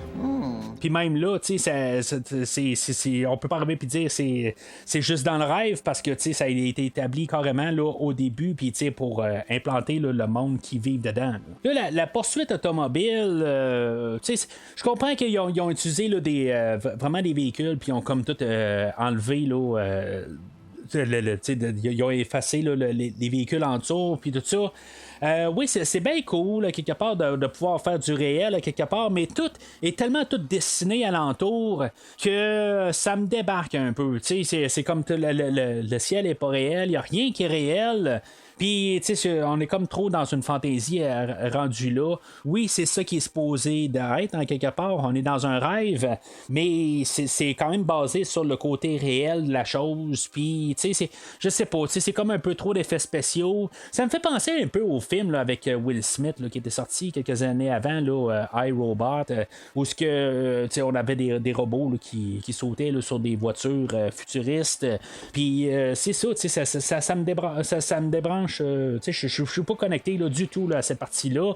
C'est là qu'on a l'introduction là, du personnage là, incarné là, par Jessica Biel là, de Milena. Dans la version 2012, elle vient comme un peu sur un cheveu à la soupe. Sur la soupe plutôt. Mais, tu sais, comme je ne vais jamais embarquer là, dans son personnage.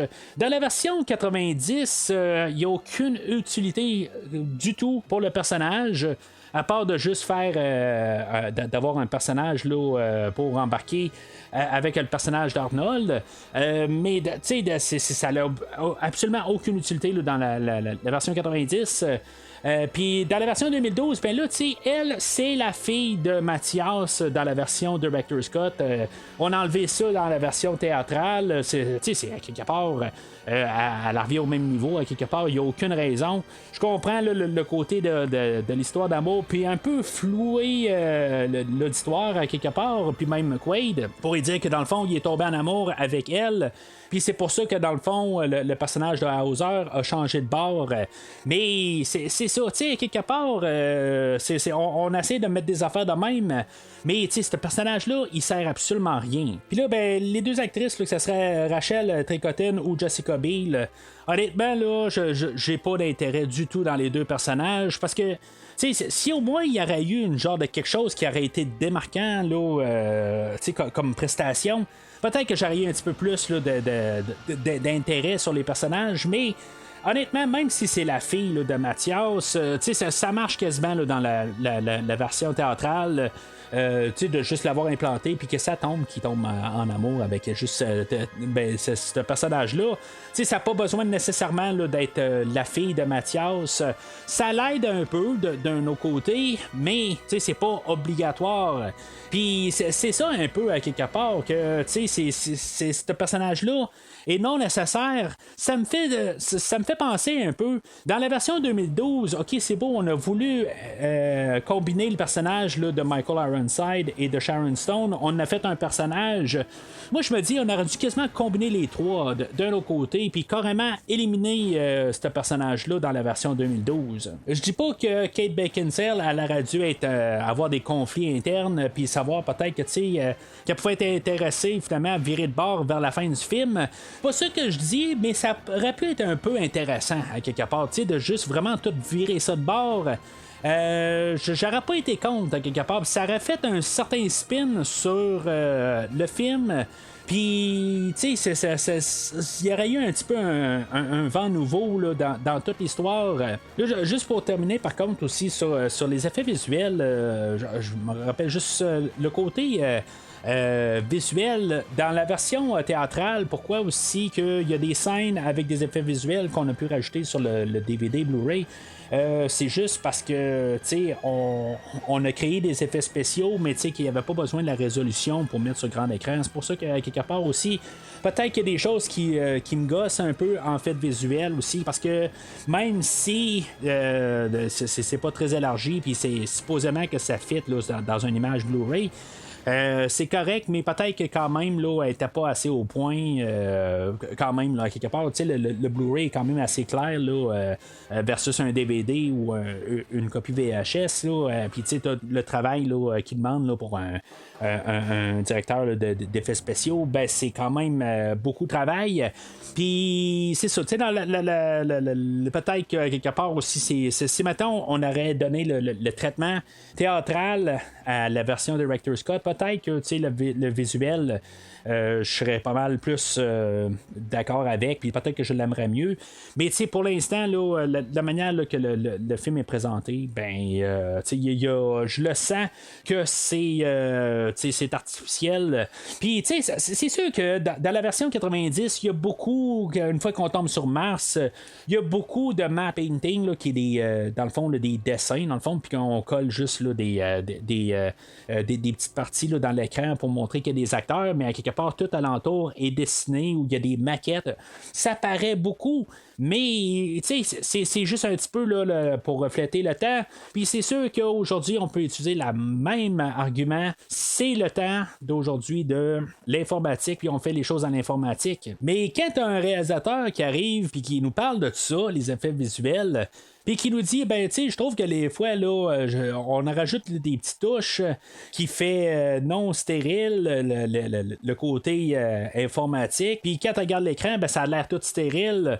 C'est comme je me dis, t'es en train de parler, mais t'es pas en train de voir la même image que moi en ce moment, que tout a de l'air trop stérile à l'écran, là, tout a de l'air trop parfait. Puis, tu sais, il dit, c'est comme si, quelque part, il veut nous implanter là, sa manière de penser, puis que, tu sais, il s'en rend compte, mais, tu sais, il essaie de jouer dans notre tête, il fait de la psychologie inversée ou quelque chose de même, là, puis nous dire, ben, tu sais, dans le fond, moi, j'ai rajouté de l'informatique dedans qui est pas trop stérile, puis, tu sais, tu t'en rends pas compte, tout ça. Non, ça a l'air vraiment, là, de juste... ça me fait penser beaucoup à l'épisode 2 de Star Wars, où ce qu'on voit là, les clone troopers qui sont comme tout copiés-collés un peu partout. Ça fait la même affaire, ou même les robots, là, les droïdes là, dans l'épisode 1 et 2. Là, ça me fait vraiment beaucoup penser à ça, à quelque part. Puis, en plus, il est vraiment drôle, là, le réalisateur, à nous dire, ben, on voit tout le temps là, les soldats méchants, tout ça, sont plus dans le noir, des affaires de même. Je comprends qu'à l'époque, on avait, ça me fait beaucoup penser aussi là, le look des droïdes, dans le fond. Il faut penser beaucoup à Robocop 2013. Puis, ça ressemble beaucoup à ça. Puis il arrive, puis il dit, ben, on a des choses, puis c'est souvent en noir, des affaires de même. Je pense qu'il devait avoir quasiment ça en tête, mais Stormtrooper, buddy, si tu passes pas à ça un peu, c'est comme le prototype de toutes les armées là, qu'on a. Il y a eu des armées avant, là, on s'entend, là, mais c'est comme dans les films grandioses, ben, c'est quasiment le prototype rendu là, les Stormtroopers qui sont en blanc. C'est comme il dit n'importe quoi quelque part, il essaie de juste se justifier, mais il sait pas quoi qu'il dit, puis il sait pas du tout de qu'est-ce qu'il fait. Mais je veux juste clarifier quelque part, parce que je parle beaucoup là, contre le réalisateur. Dans sa vie normale, là, il est peut-être bien gentil pis tout ça. Là, je veux dire, peut-être que je m'entendrais bien si ça serait mon voisin et tout ça. C'est pas ça là, l'argument, c'est juste ses idées puis ce qui nous amène à l'écran. C'est il sait pas, puis je pense qu'à quelque part il sait exactement qu'est-ce qu'on pense, mais il essaie de juste se défendre quelque part, mais il est comme en train de défendre les défendables, que des fois je pense qu'il devrait rien dire. À quelque part il devrait juste se mettre sur le côté technique, puis c'est tout. En rajoutant là-dessus, quelque part, sur le Blu-ray, il y a comme une version qui est quand même assez intéressante à voir, où c'est comme un commentaire audio augmenté aussi. Il y a le commentaire audio, mais il y a comme la version surplus, où on peut voir tout comme un making-of au travers du film quand tu l'écoutes. Là, ça comme sort en vignette, tout ça. Quand même le fun un peu à voir, mais en même temps, ça enlève un peu la magie des choses. Une des raisons aussi pourquoi je ne regarde pas trop les making-of, parce que ça enlève toute la magie. Je préfère au moins le garder là, dans ma tête, puis voir qu'est-ce qu'il y avait en écoutant les commentaires audio, puis voir un peu les idées, que des fois voir comment ils sont dans telle salle, puis que finalement il n'y a pas de mur, puis ils sont sur un set, tout ça. Ça l'enlève carrément tout au complet. Là. C'est comme trop un peu. Commentaire audio, ben, ça l'ajoute un peu les idées qu'on avait en arrière là, de l'écran, puis qu'est-ce qu'on voulait apporter. Mais c'est ça, dans le commentaire là, de Paul Verhoeven et de Arnold Schwarzenegger, là, c'est ça qu'on a le droit, là, dans le fond, là, dans le disque là, de Total Recall 90, on a plus le côté technique, puis des choses de même, puis c'est un peu ça que je trouve qui est plus intéressant. Puis je pense que le réalisateur de 2012, devrait plus aller sur ces idées-là, que des fois, là, toutes ces idées-là sont contradictoires avec ce qu'on voit à l'écran. Okay, dans la version 90, c'est là qu'on introduit là, le personnage là, de Benny, qui est le chauffeur de taxi, que dans le fond, c'est la taupe, dans le fond, qui va suivre nos personnages là, pour un bon bout là, du film. Puis là, c'est ça, on a tous les mutants aussi, là, dans le fond, qu'eux autres qui ont comme manqué d'air, puis c'est pour ça qu'ils ont comme des malformations. Benny est un mutant aussi. J'essaie de comprendre exactement. Il y a une main carrément extra martienne quelque part. Là. Ça a l'air plus ça. Là. Ça n'a pas l'air d'être vraiment là, une mutation. C'est que j'ai vraiment une main à trois doigts, puis qui est comme plus long, tout ça. C'est un croisé, ça, honnêtement, je pense, avec un extra-martien. Là. Mais dans tout ça, qu'est-ce qu'on peut pas parler de Total Recall, puis la demoiselle avec les trois seins, c'est comme tu peux pas parler là, de Total Recall, puis ça, tu peux pas en parler de ça, ça va juste avec. Là, on l'embarque gratuitement en début de film là, dans le film de 2012, puis c'est autant gratuit là, dans le film de 90. Pour les amateurs, à quelque part, c'est trois faux, à quelque part. Là, c'est juste vraiment comme une prothèse qui a été mise sur la poitrine là, de l'actrice. Mais c'est toutes ces petites touches-là qui fait que ça rajoute à l'univers qui est belle fun. La manière c'est apporté là, dans le film de 2012, là, c'est carrément au début du film, mais dans le fond, c'est tout dans le fond, ça, je pense, c'est pas une mutation, c'est juste comme quelque chose là, que la fille elle s'est fait poser. Dans le fond, elle s'en est fait poser un troisième, là, mais ça va un peu avec l'univers puis l'avancée. Puis je suis pas mal sûr qu'il doit y avoir quelqu'un sur Terre en ce moment même qui s'en est fait poser un troisième. Là, ça doit se trouver quelque part. Là, c'est comme on peut à peu près tout faire déjà. Là, fait que c'est pas pour l'époque. Là, c'était comme nouveau comme idée. Là, mais aujourd'hui, je suis pas mal sûr qu'il doit en avoir une à quelque part là, qui s'est fait poser un troisième kit. Là. Fait que Quaid rencontre Milena en 90, puis là, il découvre un peu sur lui, mais il doit quitter. Dans le fond, là, elle est en train là, d'essayer de juste assimiler le fait qu'il est encore en vie, puis qu'il n'a pas été tué, puis tout ça, puis finalement, elle le fout dehors là, de son appartement.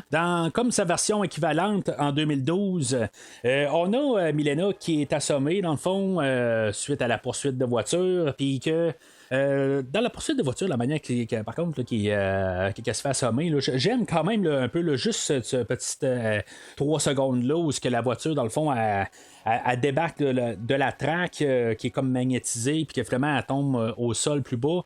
Le fait qu'elle est comme remagnétisée, puis ça l'écrase une voiture, mais sans la toucher, dans le fond, c'est comme le champ magnétique qui écrase la voiture.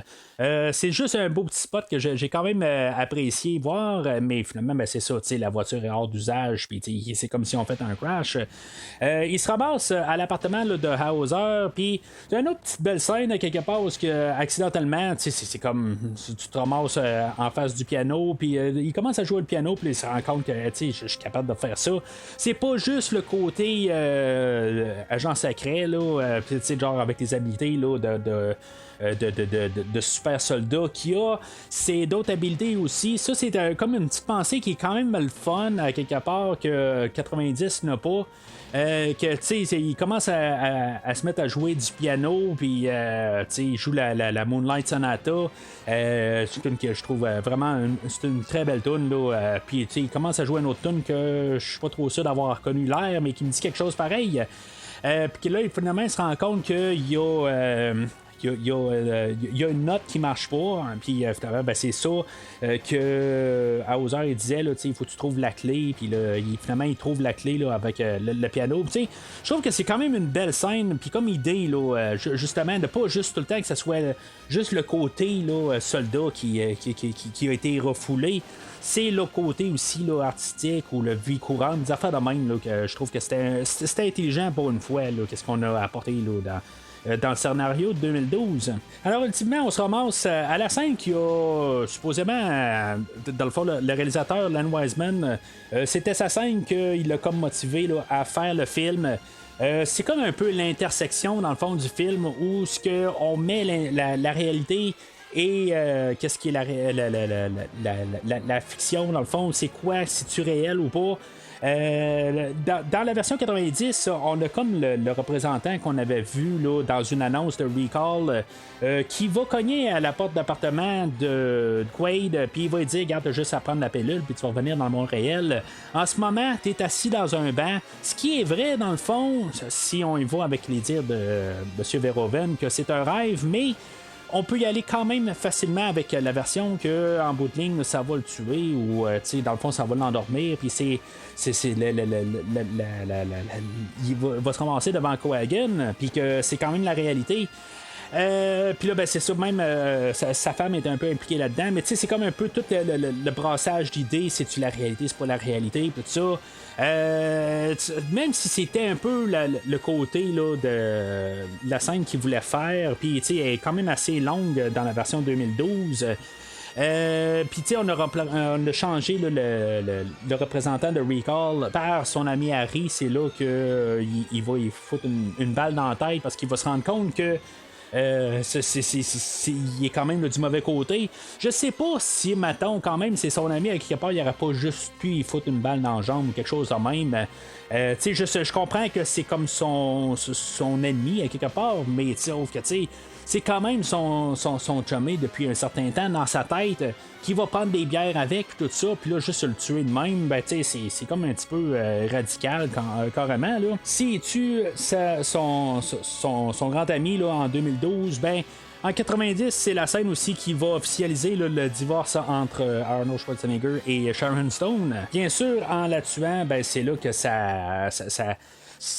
le personnage de Rector, il est vraiment pas content quelque part, puis là ça lui donne toujours la motivation là, de vouloir tuer Quaid, mais ça sera pas le cas à quelque part parce que il va falloir quand même qu'il va être restreint tout le temps là, par Cohagen. Mais en sauvant de là, ben c'est éventuellement là, dans les deux versions, il va se ramasser là, en face là, de la chef de résistance là, Kuato dans la version 90 et Mathias dans la version 2012. Un dans les profondeurs, dans les mines de Mars, puis l'autre, ben, comme dans les terrains, là, tout démoli par la guerre là, qu'il y a eu là, quelque part là, dans le 21e siècle.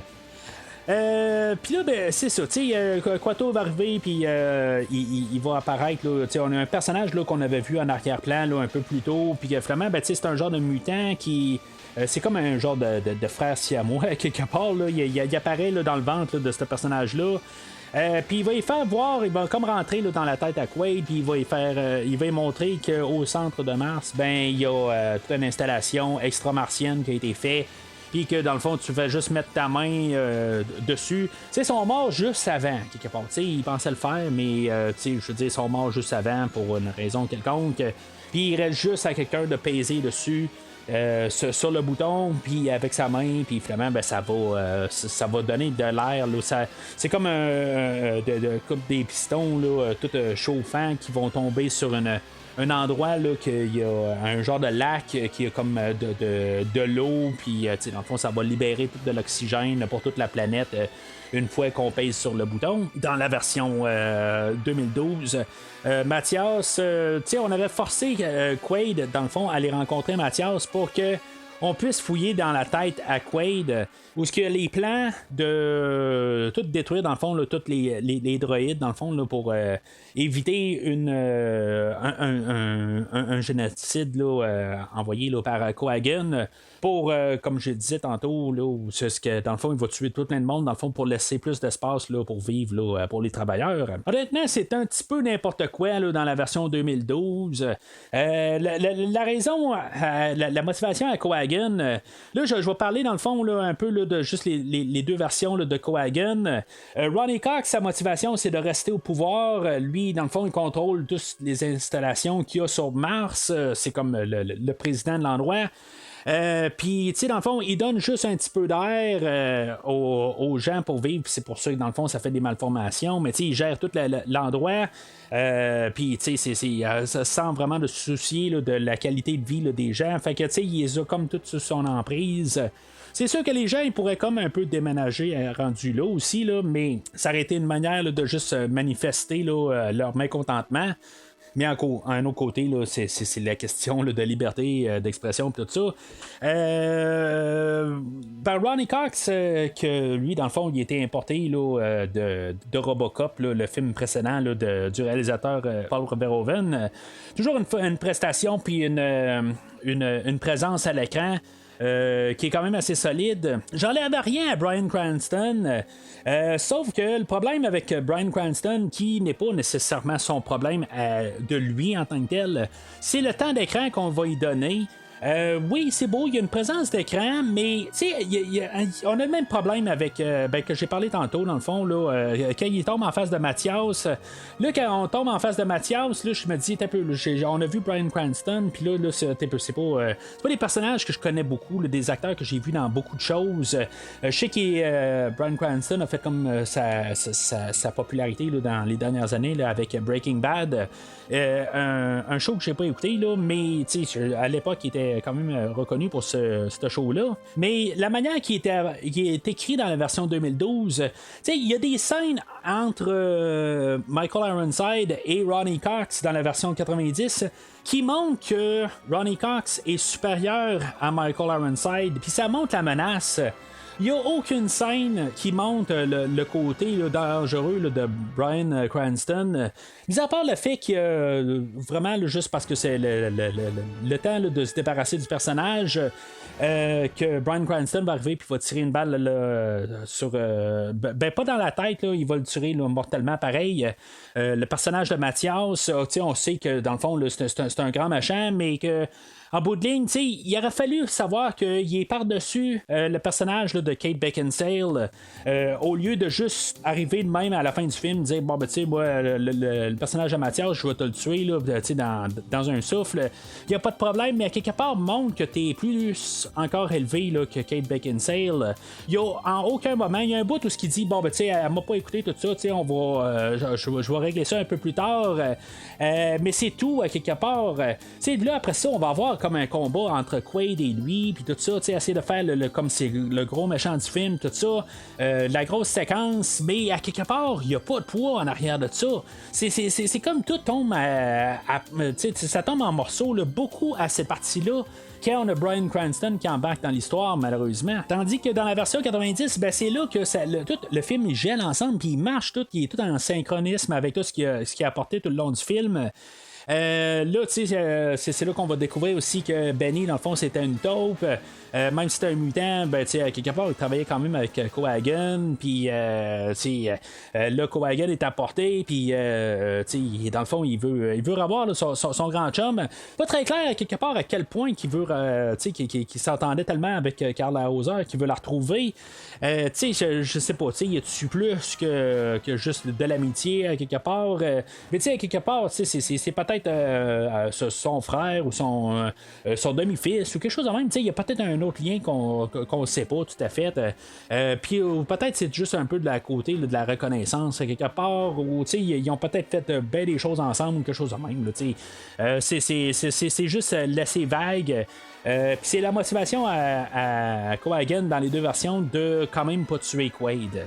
Dans 90, on va savoir que Hauser, dans le fond, a manipulé Quaid tout au long du film. Dans la version 2012, on n'aura pas vraiment de scène qui va vraiment là, nous le dire que Hauser a manipulé Quaid. On va le prendre juste de la manière que Cranston va nous le dire, dans le fond, là, qu'il a toujours été manipulé, mais je vais y aller avec quand même que c'est la même affaire que 90. Même dans le réalisateur, il dit qu'il est tombé en amour avec Milena, puis c'était pas vrai, puis c'est pour ça qu'il a vraiment viré de bord. Mais c'est la même affaire qu'il dit en 90 aussi, puis pourtant, là, il a manipulé Quaid tout au long. Là. Fait que, qu'est-ce qui se passe? C'est comme c'est notre choix quelque part. Est-ce que Cranston il ment ou il ment pas? Ça reste à l'auditoire là, de faire leur idée. Là, là-dedans, ben, on a. Ben, tu sais, dans le fond, il faut se débarrasser du personnage de Benny, puisque dans le fond, c'est un traître. On doit trouver une manière là, de le ramener dans l'histoire, puis dans le fond, d'en finir avec. Là, au lieu d'être chauffeur de taxi, il est rendu un chauffeur là, d'une grosse foreuse, qui est, dans le fond, on a vu un peu plus tôt dans le film. Que dans le fond, il creuse des tunnels un peu partout là, dans les souterrains de Mars. Il pilote ça, puis finalement, ben, il essaie de rentrer là, Quaid et Milena là, dans un mur, puis finalement, ben, Quaid a réussi à trouver le seul fil, dans le fond, là, qui fait que la machine elle arrête de fonctionner, puis à part à l'inverse, puis finalement, ben, il va prendre une autre foreuse, puis il va carrément là, perforer là, Benny là, dans le fond dans sa cabine. Là, on va avoir aussi une autre scène d'action où on va utiliser là, l'hologramme dans le fond qu'on avait apporté là, au début du film. Puis là, ben, on va l'utiliser à sa pleine capacité. On va mettre 2-3 scènes dans le fond qu'on va l'utiliser. On utilise les hologrammes, ils apparaissent, puis finalement ben, ils tirent sur Quaid, puis Quaid, on se rend compte que c'est un hologramme, puis finalement il y a Milena aussi qui le prend, puis il y a du monde qui tire sur Milena, puis elle ferme l'hologramme, puis les deux personnes se tirent, puis il y a même une ligne à la Schwarzenegger qui va commencer à rire, puis qui va dire vous pensez que c'est que c'est le vrai Quaid, vous avez raison, puis il va les descendre, tout ça. C'est quand même une petite scène qui est quand même assez le fun. Ils le font à l'entour de toutes l'endroit où ils sont, là, c'est comme tous les pistons, dans le fond, là, qui vont descendre pour rentrer là, dans comme le lac qui est tout gelé là, dans les profondeurs là, de Mars, là, en tout cas. Puis là, ben, finalement, ça va amener là, à la confrontation entre Quaid et Richter. Que finalement ils vont se battre là, dans un ascenseur, puis que finalement là, ils vont ça va se terminer là, assez brutalement là, pour Richter, où ce que dans le fond il va se faire sectionner carrément les deux bras, puis il va monter en haut, puis il va avoir la confrontation avec O'Hagan. La scène d'ascenseur va être comme repris dans la version de 2012 où on va avoir, au lieu d'avoir juste un ascenseur, on va avoir un genre de comme dans Star Trek, on va avoir comme le turbo lift à l'intérieur là, de chaque vaisseau là, de Starfleet, où ce que les ascenseurs partent dans tous les sens, c'est pas juste de haut en bas, ils partent de gauche à droite, puis en changeant d'étage, puis ça fait de même. Puis il va y avoir un robot là, qui va arriver, là, puis qui va se battre contre Quaid, puis finalement il va le passer là, au travers là, d'une sortie d'ascenseur dans le fond, puis il va se ramasser avec un bras avec lui. Là, c'est juste la version un petit peu là, sanitaire là, de la même scène. Ça peut se voir assez rapidement là, à partir du début du film, où ce qu'on a le langage vulgaire utilisé là, par Arna, là, ce qui dit là, que si je suis pas moi-même, là, ben, je suis qui à quelque part. Quand on compare les deux versions, ben, on sait que dans le fond la version de 2012 est censurée. Là, ils n'utilisent pas le même terme. Puis ça y va avec tout le film à quelque part. C'est le film de 90 est vraiment brutal. Puis il y a du sang partout. Puis il gêne pas. Puis même ça a été coupé, il en parle pendant tout le commentaire que dans le fond il y a beaucoup d'affaires là, qui ont été censurées, mais il y en a déjà beaucoup à l'écran. Dans la version 2013, c'est comme il n'y a rien tout le temps. En même temps, on se bat contre des robots, fait que c'est déjà là, c'est beaucoup moins sanglant. Là. Puis c'est ça, si on regarde toute la séquence là, dans les ascenseurs qui se passe pas là tout à fait, là, c'était quand même une petite scène qui est quand même un peu intéressante, c'était quand même un peu le fun, là, comme idée, ça bouge de tous les sens. Qu'est-ce que ce film-là essaie pas de nous dire des choses, puis ils font pas trop de comparatifs avec le film de 90. Il est quand même pas si pire pour son côté action, sauf que j'embarque pas avec les personnages. Le côté de Colin Farrell, que il est meilleur acteur, mais qu'il a pas la présence d'écran, ça l'aide pas au film. Fait que peu importe l'action qu'il fait, c'est comme je suis pas investi. Même si le visuel, malgré que c'est pas comme la poursuite automobile, je pense que la poursuite automobile, c'est le pire côté visuel dans tout le film. Pour le restant, quand on se ramasse à les ascenseurs, après ça, quand ils prennent comme le vaisseau transporteur là, pour se rendre d'un autre bout de la planète, où ce qui embarque embarque dedans, puis qu'il y a un changement de gravité à mi-chemin. Ça prend 17 minutes de se rendre d'un bout à l'autre de la planète. Ça voyage quand même assez vite. Ça passe au travers le centre de la Terre. J'ai un petit peu de misère à comprendre comment ça fait ça, mais c'est très solide, ça a de l'air, ça peut même pas passer un petit peu à côté, quelque chose de même. On le voit à quelque part qui sont dans le vaisseau, puis on voit qu'il y a comme toutes des flammes à l'extérieur, fait qu'il passe carrément au milieu, là, je sais pas comment que ça fait pas pour refouler là, à l'extérieur puis faire des volcans dans les deux bouts. Ça je sais pas, mais ça c'est quelque chose là, que il faut pas se poser la question. Mais chose que j'ai pas parlé tantôt, détail que j'ai remarqué cette fois-là, où au début, quand ils prennent le train, justement, là, pas le train, là, mais le vaisseau transporteur d'un bout à l'autre, il est en train de lire quelque chose, puis c'est sûr que moi, de mon côté, là, fan de James Bond, là, je veux dire, j'ai comme allumé les yeux gros, là, puis j'ai dit, ah ben wow, c'est donc bien cool ça. Tu sais, comme tout le monde qui prend le train, des fois, ils lisent le journal, regardent leur téléphone aujourd'hui, n'importe quoi.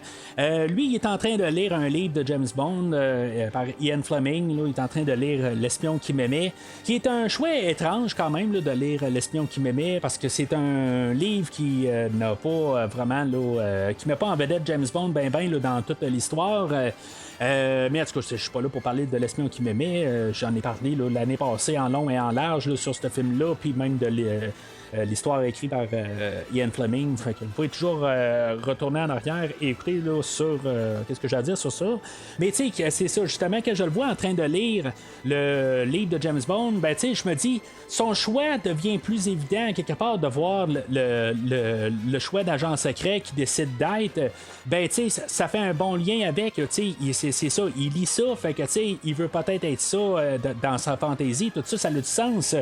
Dans la version de 90, ben ça n'a pas tout à fait de. Ben ça a du sens à quelque part, tu sais, c'est juste un choix que tu peux faire à quelque part qui peut trouver intriguant.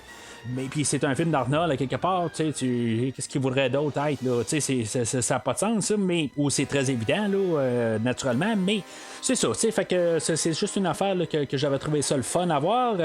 Fait que tout ça, les scènes en pesanteur là, dans la version 2012, c'est quand même le fun. Quelque part, tu sais, il utilise son fusil dans le fond là, pour le projeter un peu partout là, au travers là, du vaisseau. C'est comme un peu toutes des idées là, qu'on a vues là, plus tard. Je pense que quand on parle du Martien là, avec ironiquement là, sur Mars, mais le film avec Matt Damon où il est sur Mars puis que il va faire une genre de passe à l'Iron Man à la fin, puis ça fait un peu penser à ça. Que dans le fond, lui, par contre, Colin Farrell va utiliser là, son fusil pour le propulser un peu partout. Mais c'est ça, après ça, il va se ramasser là, avec un combat là, décisif avec Cohagen. Puis c'est ça, je sens pas qu'on a construit les deux personnages pour avoir une confrontation finale. On devait avoir une confrontation entre les deux personnages, puis que ça devait être ça. Si maintenant, on aurait bien construit le personnage de Cohagen dans cette version-là. Mais c'est ça que j'ai parlé tantôt, on l'a très mal construit, fait que ça tombe un peu à plat, puis t'as juste hâte que ça termine. Il n'y a pas de gravité à quelque part. Tantôt je parlais de la gravité réelle, là c'est la gravité des personnages, ils tiennent à rien à quelque part, surtout le personnage de Cohagen. Fait que ça aurait dû être vraiment le combat entre Laurie et Quaid. On aurait dû, je sais pas, il y a un personnage de trop là-dedans. On aurait pu carrément peut-être mettre Cohagen et Laurie ensemble aussi. Laurie aurait pu être tout le monde rendu là, elle aurait pu être 4 personnages à quelque part. Elle aurait pu être sa femme, elle aurait pu être son amante, elle aurait pu être Richter, puis elle aurait pu être Cohagen. Elle aurait pu être tout le monde ensemble. Puis je pense que le film aurait vraiment bénéficié de ça. Là, pour la fin, qu'est-ce qu'on a donné à faire à Jessica Biel? À quelque part où elle va venir sauver Quaid, elle va arriver avec un genre de vaisseau, puis elle va tirer un peu là, des gardes, tout ça. Ok, c'est beau, c'est bien le fun, elle va le sauver, mais c'est juste ça que tu dois donner à ton personnage pour être important à ton histoire. Ben, c'est ça, justement.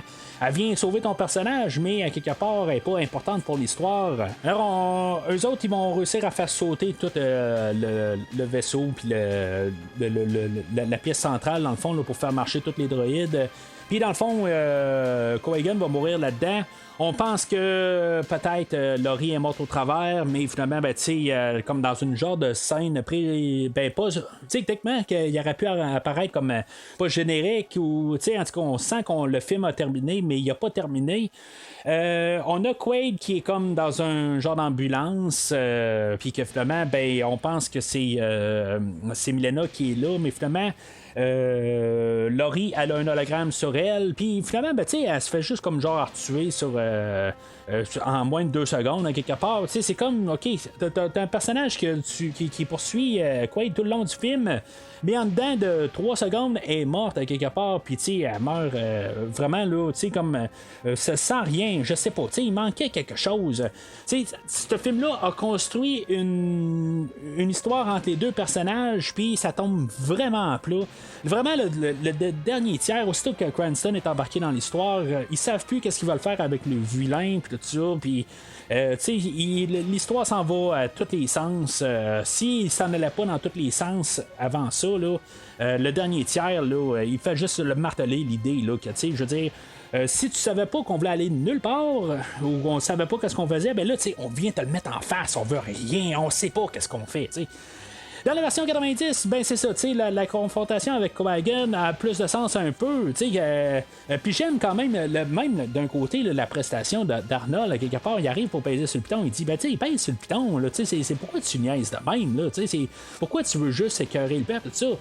Lui, dans le fond, l'idée à Cohagen, c'est de garder le contrôle sur le monde, c'est ça le personnage, c'est le grand machin, tout ça, pour faire une allusion encore à James Bond, c'est le Bond villain, à quelque part, que il veut juste le chaos, à quelque part, parce qu'il veut le chaos, c'est ça un peu l'idée. Mais finalement, ben c'est ça, Cohagen lui a mis une bombe sur le bouton, puis naturellement, il attendait que Arnold arrive à côté pour le faire sauter. Mais Arnold va réussir à prendre la bombe puis la tirer là, vers une vitre vers l'extérieur, puis finalement ben, ça va faire une succion. Puis tous nos personnages vont se ramasser à l'extérieur, mais juste avant, bien sûr, Arnold va avoir réussi à sauver la planète en mettant la main là, sur le bouton, puis il va avoir en moins de 2 minutes, ben toute la planète de Mars va être pleine d'oxygène. C'est ça, mais tu sais, j'essaie de toujours me dire à quelque part, ça a-tu du sens en genre de 2 minutes, parce que là, on a un peu un parallèle avec le début du film où on a Arnold là, qui est exposé à l'environnement là, sur Mars, puis qu'après ça, les yeux commencent à y sortir du corps, puis tout ce qui est à l'intérieur ressort, tout ça. Mais tu sais, c'est sûr qu'il y a un certain temps avant qu'il soit expulsé à l'extérieur, puis l'oxygène est libéré juste à côté de lui. Fait que tu sais, on peut regarder ça aussi dans ce sens-là. Faut pas oublier ça. C'est pas tout planétaire. S'il était de l'autre côté de la planète, ça aurait été autre chose.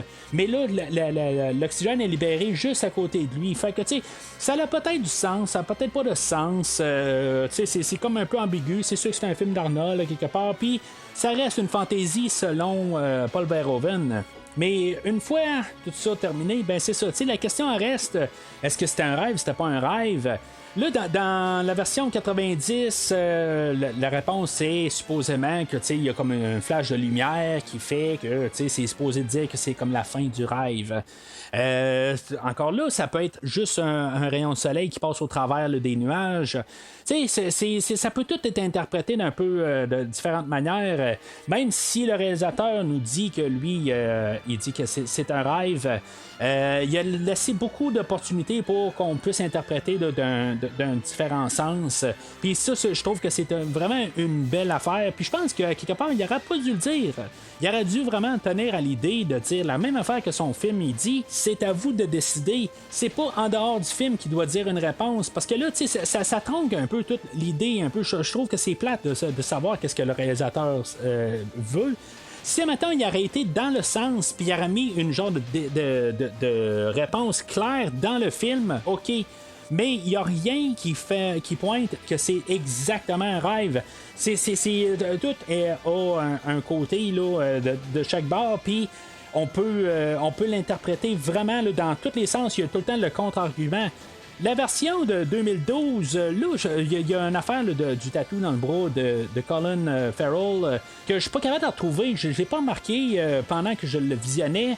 J'ai essayé de fouiller un peu dans le film là, en le regardant rapidement pour essayer de voir c'est quoi l'affaire du tatou qui apparaît et qui est plus là à la fin du film. Qui suggérait que dans le fond c'était un rêve.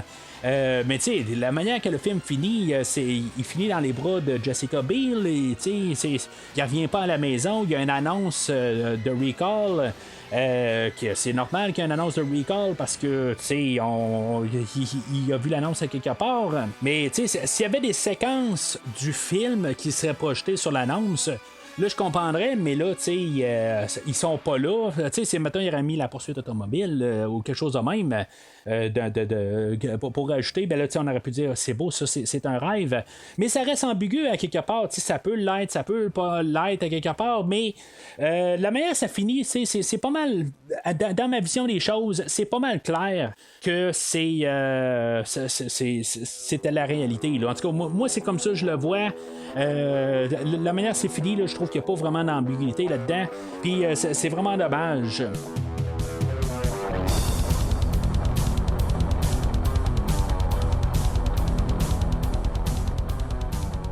Alors, en conclusion, il y a encore une autre question qui reste à la fin. C'est, je suis capable d'endosser un film ou les deux versions ou juste une des deux versions, tout ça.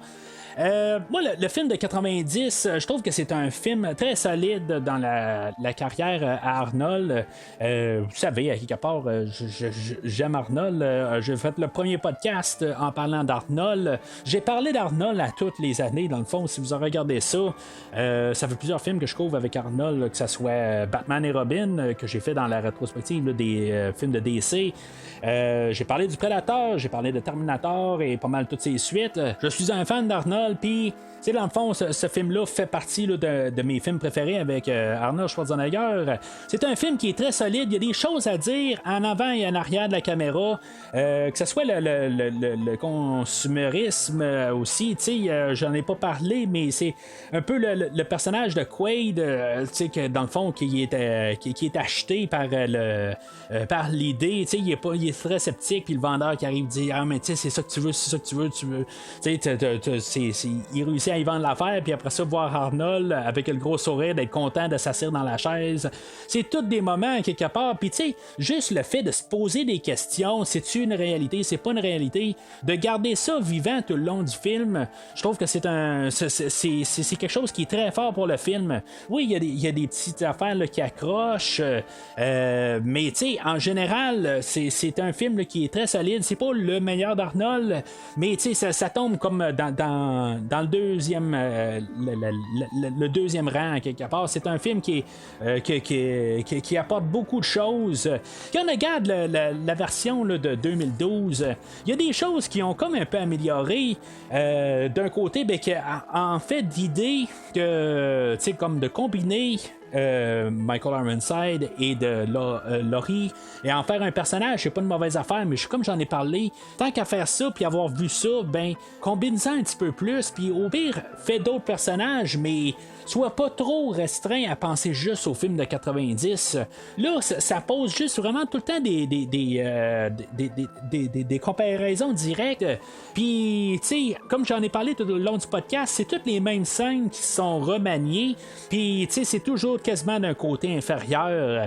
Il n'y a pas grand-chose à part des petits détails que j'ai parlé.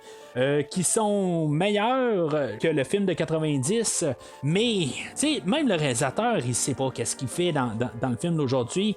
C'est vraiment dommage à quelque part.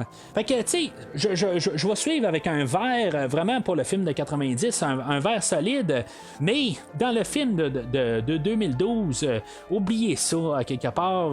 Je veux dire, c'est un film là, qui aurait dû jamais être fait. C'est comme l'autostoppeur là, de 2007, ça a été fait pour les mauvaises raisons, hein, quelque part. Il n'y avait pas vraiment une justification de faire le film, puis on l'a fait pareil, puis c'est ça que ça pue à plein nez. Je sais pas si on devait faire une genre de suite spirituelle ou quelque chose qui se passe dans l'univers ou quelque chose de différent, mais là on a voulu comme trop refaire le film de 1990, puis il manque de profondeur à quelque part. On a juste pris le scénario puis on l'a pris qu'est-ce qui était, puis on n'a pas pris de risques. En 90 on a pris des risques, on a pris l'histoire de Philip K. Dick, puis on l'a remanié, puis on est allé pour l'histoire, qu'est-ce qu'on voulait faire. En 2012 on a juste calqué qu'est-ce qu'on a fait en 90, on a essayé d'y donner une job de peinture puis en faire un nouveau produit, mais en même temps on a refait la même affaire, puis ça marche pas à quelque part. Puis malheureusement je dois dire c'est quasiment la faute à Colin Farrell rendu là, parce que le gars, oui, il a quand même il a quand même du talent. Dans le dernier film de Batman là, il est merveilleux, hein? Honnêtement là, il est vraiment solide, mais sur lui tout seul il est pas capable de soutenir un film. C'est vraiment malheureux, il est pas capable de soutenir le film d'aujourd'hui, tandis qu'Arnold là, il prend sans problème, il y a aucun problème à tenir le film. Le gars il peut tenir n'importe quoi, que ce soit avec ses bras ou juste avec sa présence sur écran. Il y a le charisme pour soutenir un film. Fait que le film vraiment solide là, de 90, puis je l'endosse pleinement. On devait avoir une suite éventuellement là, Total Recall 2. Suite au film de 90. Ce film-là, dans le fond, est encore inspiré là, d'une nouvelle de Philip K. Dick. Je sais pas si ça devait être une suite avec Arnold ou pas, mais on devait avoir même Paul Verhoeven qui a commencé à travailler dessus. Évidemment, finalement, c'est devenu... c'est inspiré là, de l'histoire de Minority Report, et c'est devenu le film de Steven Spielberg de 2002 ou quelque chose de même là, avec Tom Cruise. Ce projet-là vient directement là, de Total Recall, mais évidemment là, la version là, de Tom Cruise et de M. Spielberg n'ont aucun lien avec le film de Verhoeven. C'est un film que j'ai écouté genre quand il est tombé là, en DVD à l'époque, là, mais aujourd'hui je m'en rappelle à peine. Peut-être quelque chose que je vais couvrir au podcast éventuellement, là, mais c'est ça. On avait pensé à des suites. On a eu un jeu vidéo aussi sur Nintendo que j'avais joué quelques fois, mais c'était ce que c'était comme jeu, là, genre de jeu de côté, puis je l'ai joué en location, puis j'ai jamais repensé à ce jeu-là depuis ce temps-là. Là. Tout ce que je me rappelle, c'est que tu avais peut-être genre le deuxième tableau, que tu étais pogné en arrière là, d'un écran de rayon X, puis quand tu terminais le tableau, tu défonçais l'écran, puis tu continuais là. Mais c'est la seule affaire que je me rappelle de ça. Fait que je me rappelle pas si c'était bon ou pas, mais le fait que j'ai pas rejoué après la location veut probablement dire que j'ai pas trippé assez là, pour pouvoir rejouer. Là, éventuellement, si on fait un genre de remake ou ce qu'on est réinspiré là, de l'histoire de Philip K. Dick, moi je sens qu'il y a quelque chose qu'on peut faire encore avec cette histoire-là. On peut en faire en masse, on peut créer des choses. Je serais pas contre un autre remake, mais sauf que tu sais, il faut qu'il y ait quelque chose de plus que qu'est-ce qu'on a donné en 2012. Tu sais, c'est une suite ou un remake direct, ça sert absolument à rien. Puis ce film-là le démonte là, en or. Tu sais, ça donne absolument rien de faire un remake dans ce genre-là. C'est pas juste à cause que on change Mars puis qu'on la remet sur Terre que on a fait quelque chose là, d'original. Non. Il devient le film le plus standard qu'on a fait à quelque part. On la remet sur Terre. Je sais pas, on aurait dû la remettre sur Mars rendu là, puis essayer de justement repousser des choses de plus, puis peut-être même se promener de planète en planète. Allez-y plus. C'est tant qu'à ça, arrêtez de restreindre le rendu rendu là. Si tu veux aller plus, mets plus. Tu sais, c'est un univers qui aurait pu être grossi rendu là si c'est pour montrer là, que c'est un rêve à quelque part. Mais c'est ça, je ne serais pas contre qu'on décide de refaire là, l'expérience là, éventuellement. Mais à quelque part, je trouve que le film de 90 là, est amplement là, bien construit. Puis si maintenant on pense pas pouvoir faire quelque chose là, qui peut au moins à côté l'idée là, de 1990, je dis pas que Dick va être aussi bon, mais que qu'on peut arriver puis penser un peu juste le côté psychologique, l'auditoire, on fasse confiance à l'auditoire, puis qu'on fasse un produit là, qui a bien du sens comme le film de 90, ben je suis pour ça. Mais si on est pour nous redonner là, l'action là, sans cœur, puis que juste que tout tombe à plat à la fin, ben oubliez ça. Alors, c'est pas mal tout pour aujourd'hui. Très long podcast à enregistrer. J'avais justement parlé à Christophe de voir si maintenant on aurait parlé de ce film-là ensemble là, sur le podcast. Puis il m'a dit qu'on allait faire un podcast de 6 heures en riant. Ben. Tout seul, j'ai fait au-dessus de 2 heures, fait que j'ai pas de la misère à croire qu'il y aurait raison. Mais entre-temps, si mettons vous voulez suivre Premier Visionnement sur Facebook et ou Twitter et commenter sur le film d'aujourd'hui, si vous avez des choses à dire que vous n'êtes pas d'accord avec moi, puis si mettons vous voulez me prouver quelque chose là, qui prouve à 100%. Qui a aucune chance que je peux vous contredire sur quelque chose sur le film de 90 que c'est un rêve puis que vous êtes certain avec quelque chose que vous pouvez m'avoir, gênez-vous pas de me le dire à quelque part. J'aimerais ça avoir un argument qui dit que c'est absolument certain que c'est un rêve, puis que on peut pas garder là, l'idée là, que c'est la réalité. Gênez-vous pas de commenter, puis même pour la version de 2012 aussi. Puis peut-être que pour vous, c'est la seule version que vous avez vue là, de Total Recall de Len Wiseman, puis que pour vous, c'est un film là, qui vous satisfait à quelque part. Peut-être que moi, je le regarde un petit peu trop nostalgique. C'est possible aussi, mais en tout cas, pour tous les points que j'ai apportés, je trouve que ça... je me tiens derrière là, tout ce que j'ai dit là, par les plus de 2 heures du podcast. Mais gênez-vous pas de me contredire chaque argument et le point de vue de chacun, et c'est valide. Mais d'ici le prochain épisode, je dois rendre mon derrière sur Mars.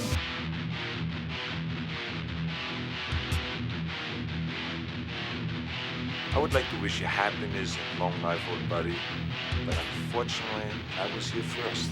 So, adios, amigo. Maybe we meet in our dreams. Merci d'avoir écouté cet épisode de Premier Visionnement.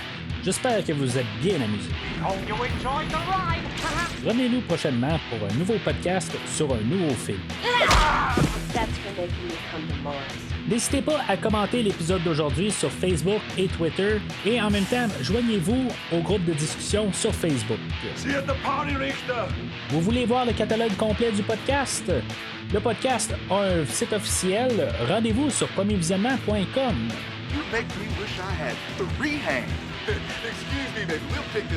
Vous voulez suivre Premier Visionnement par l'intermédiaire d'une application?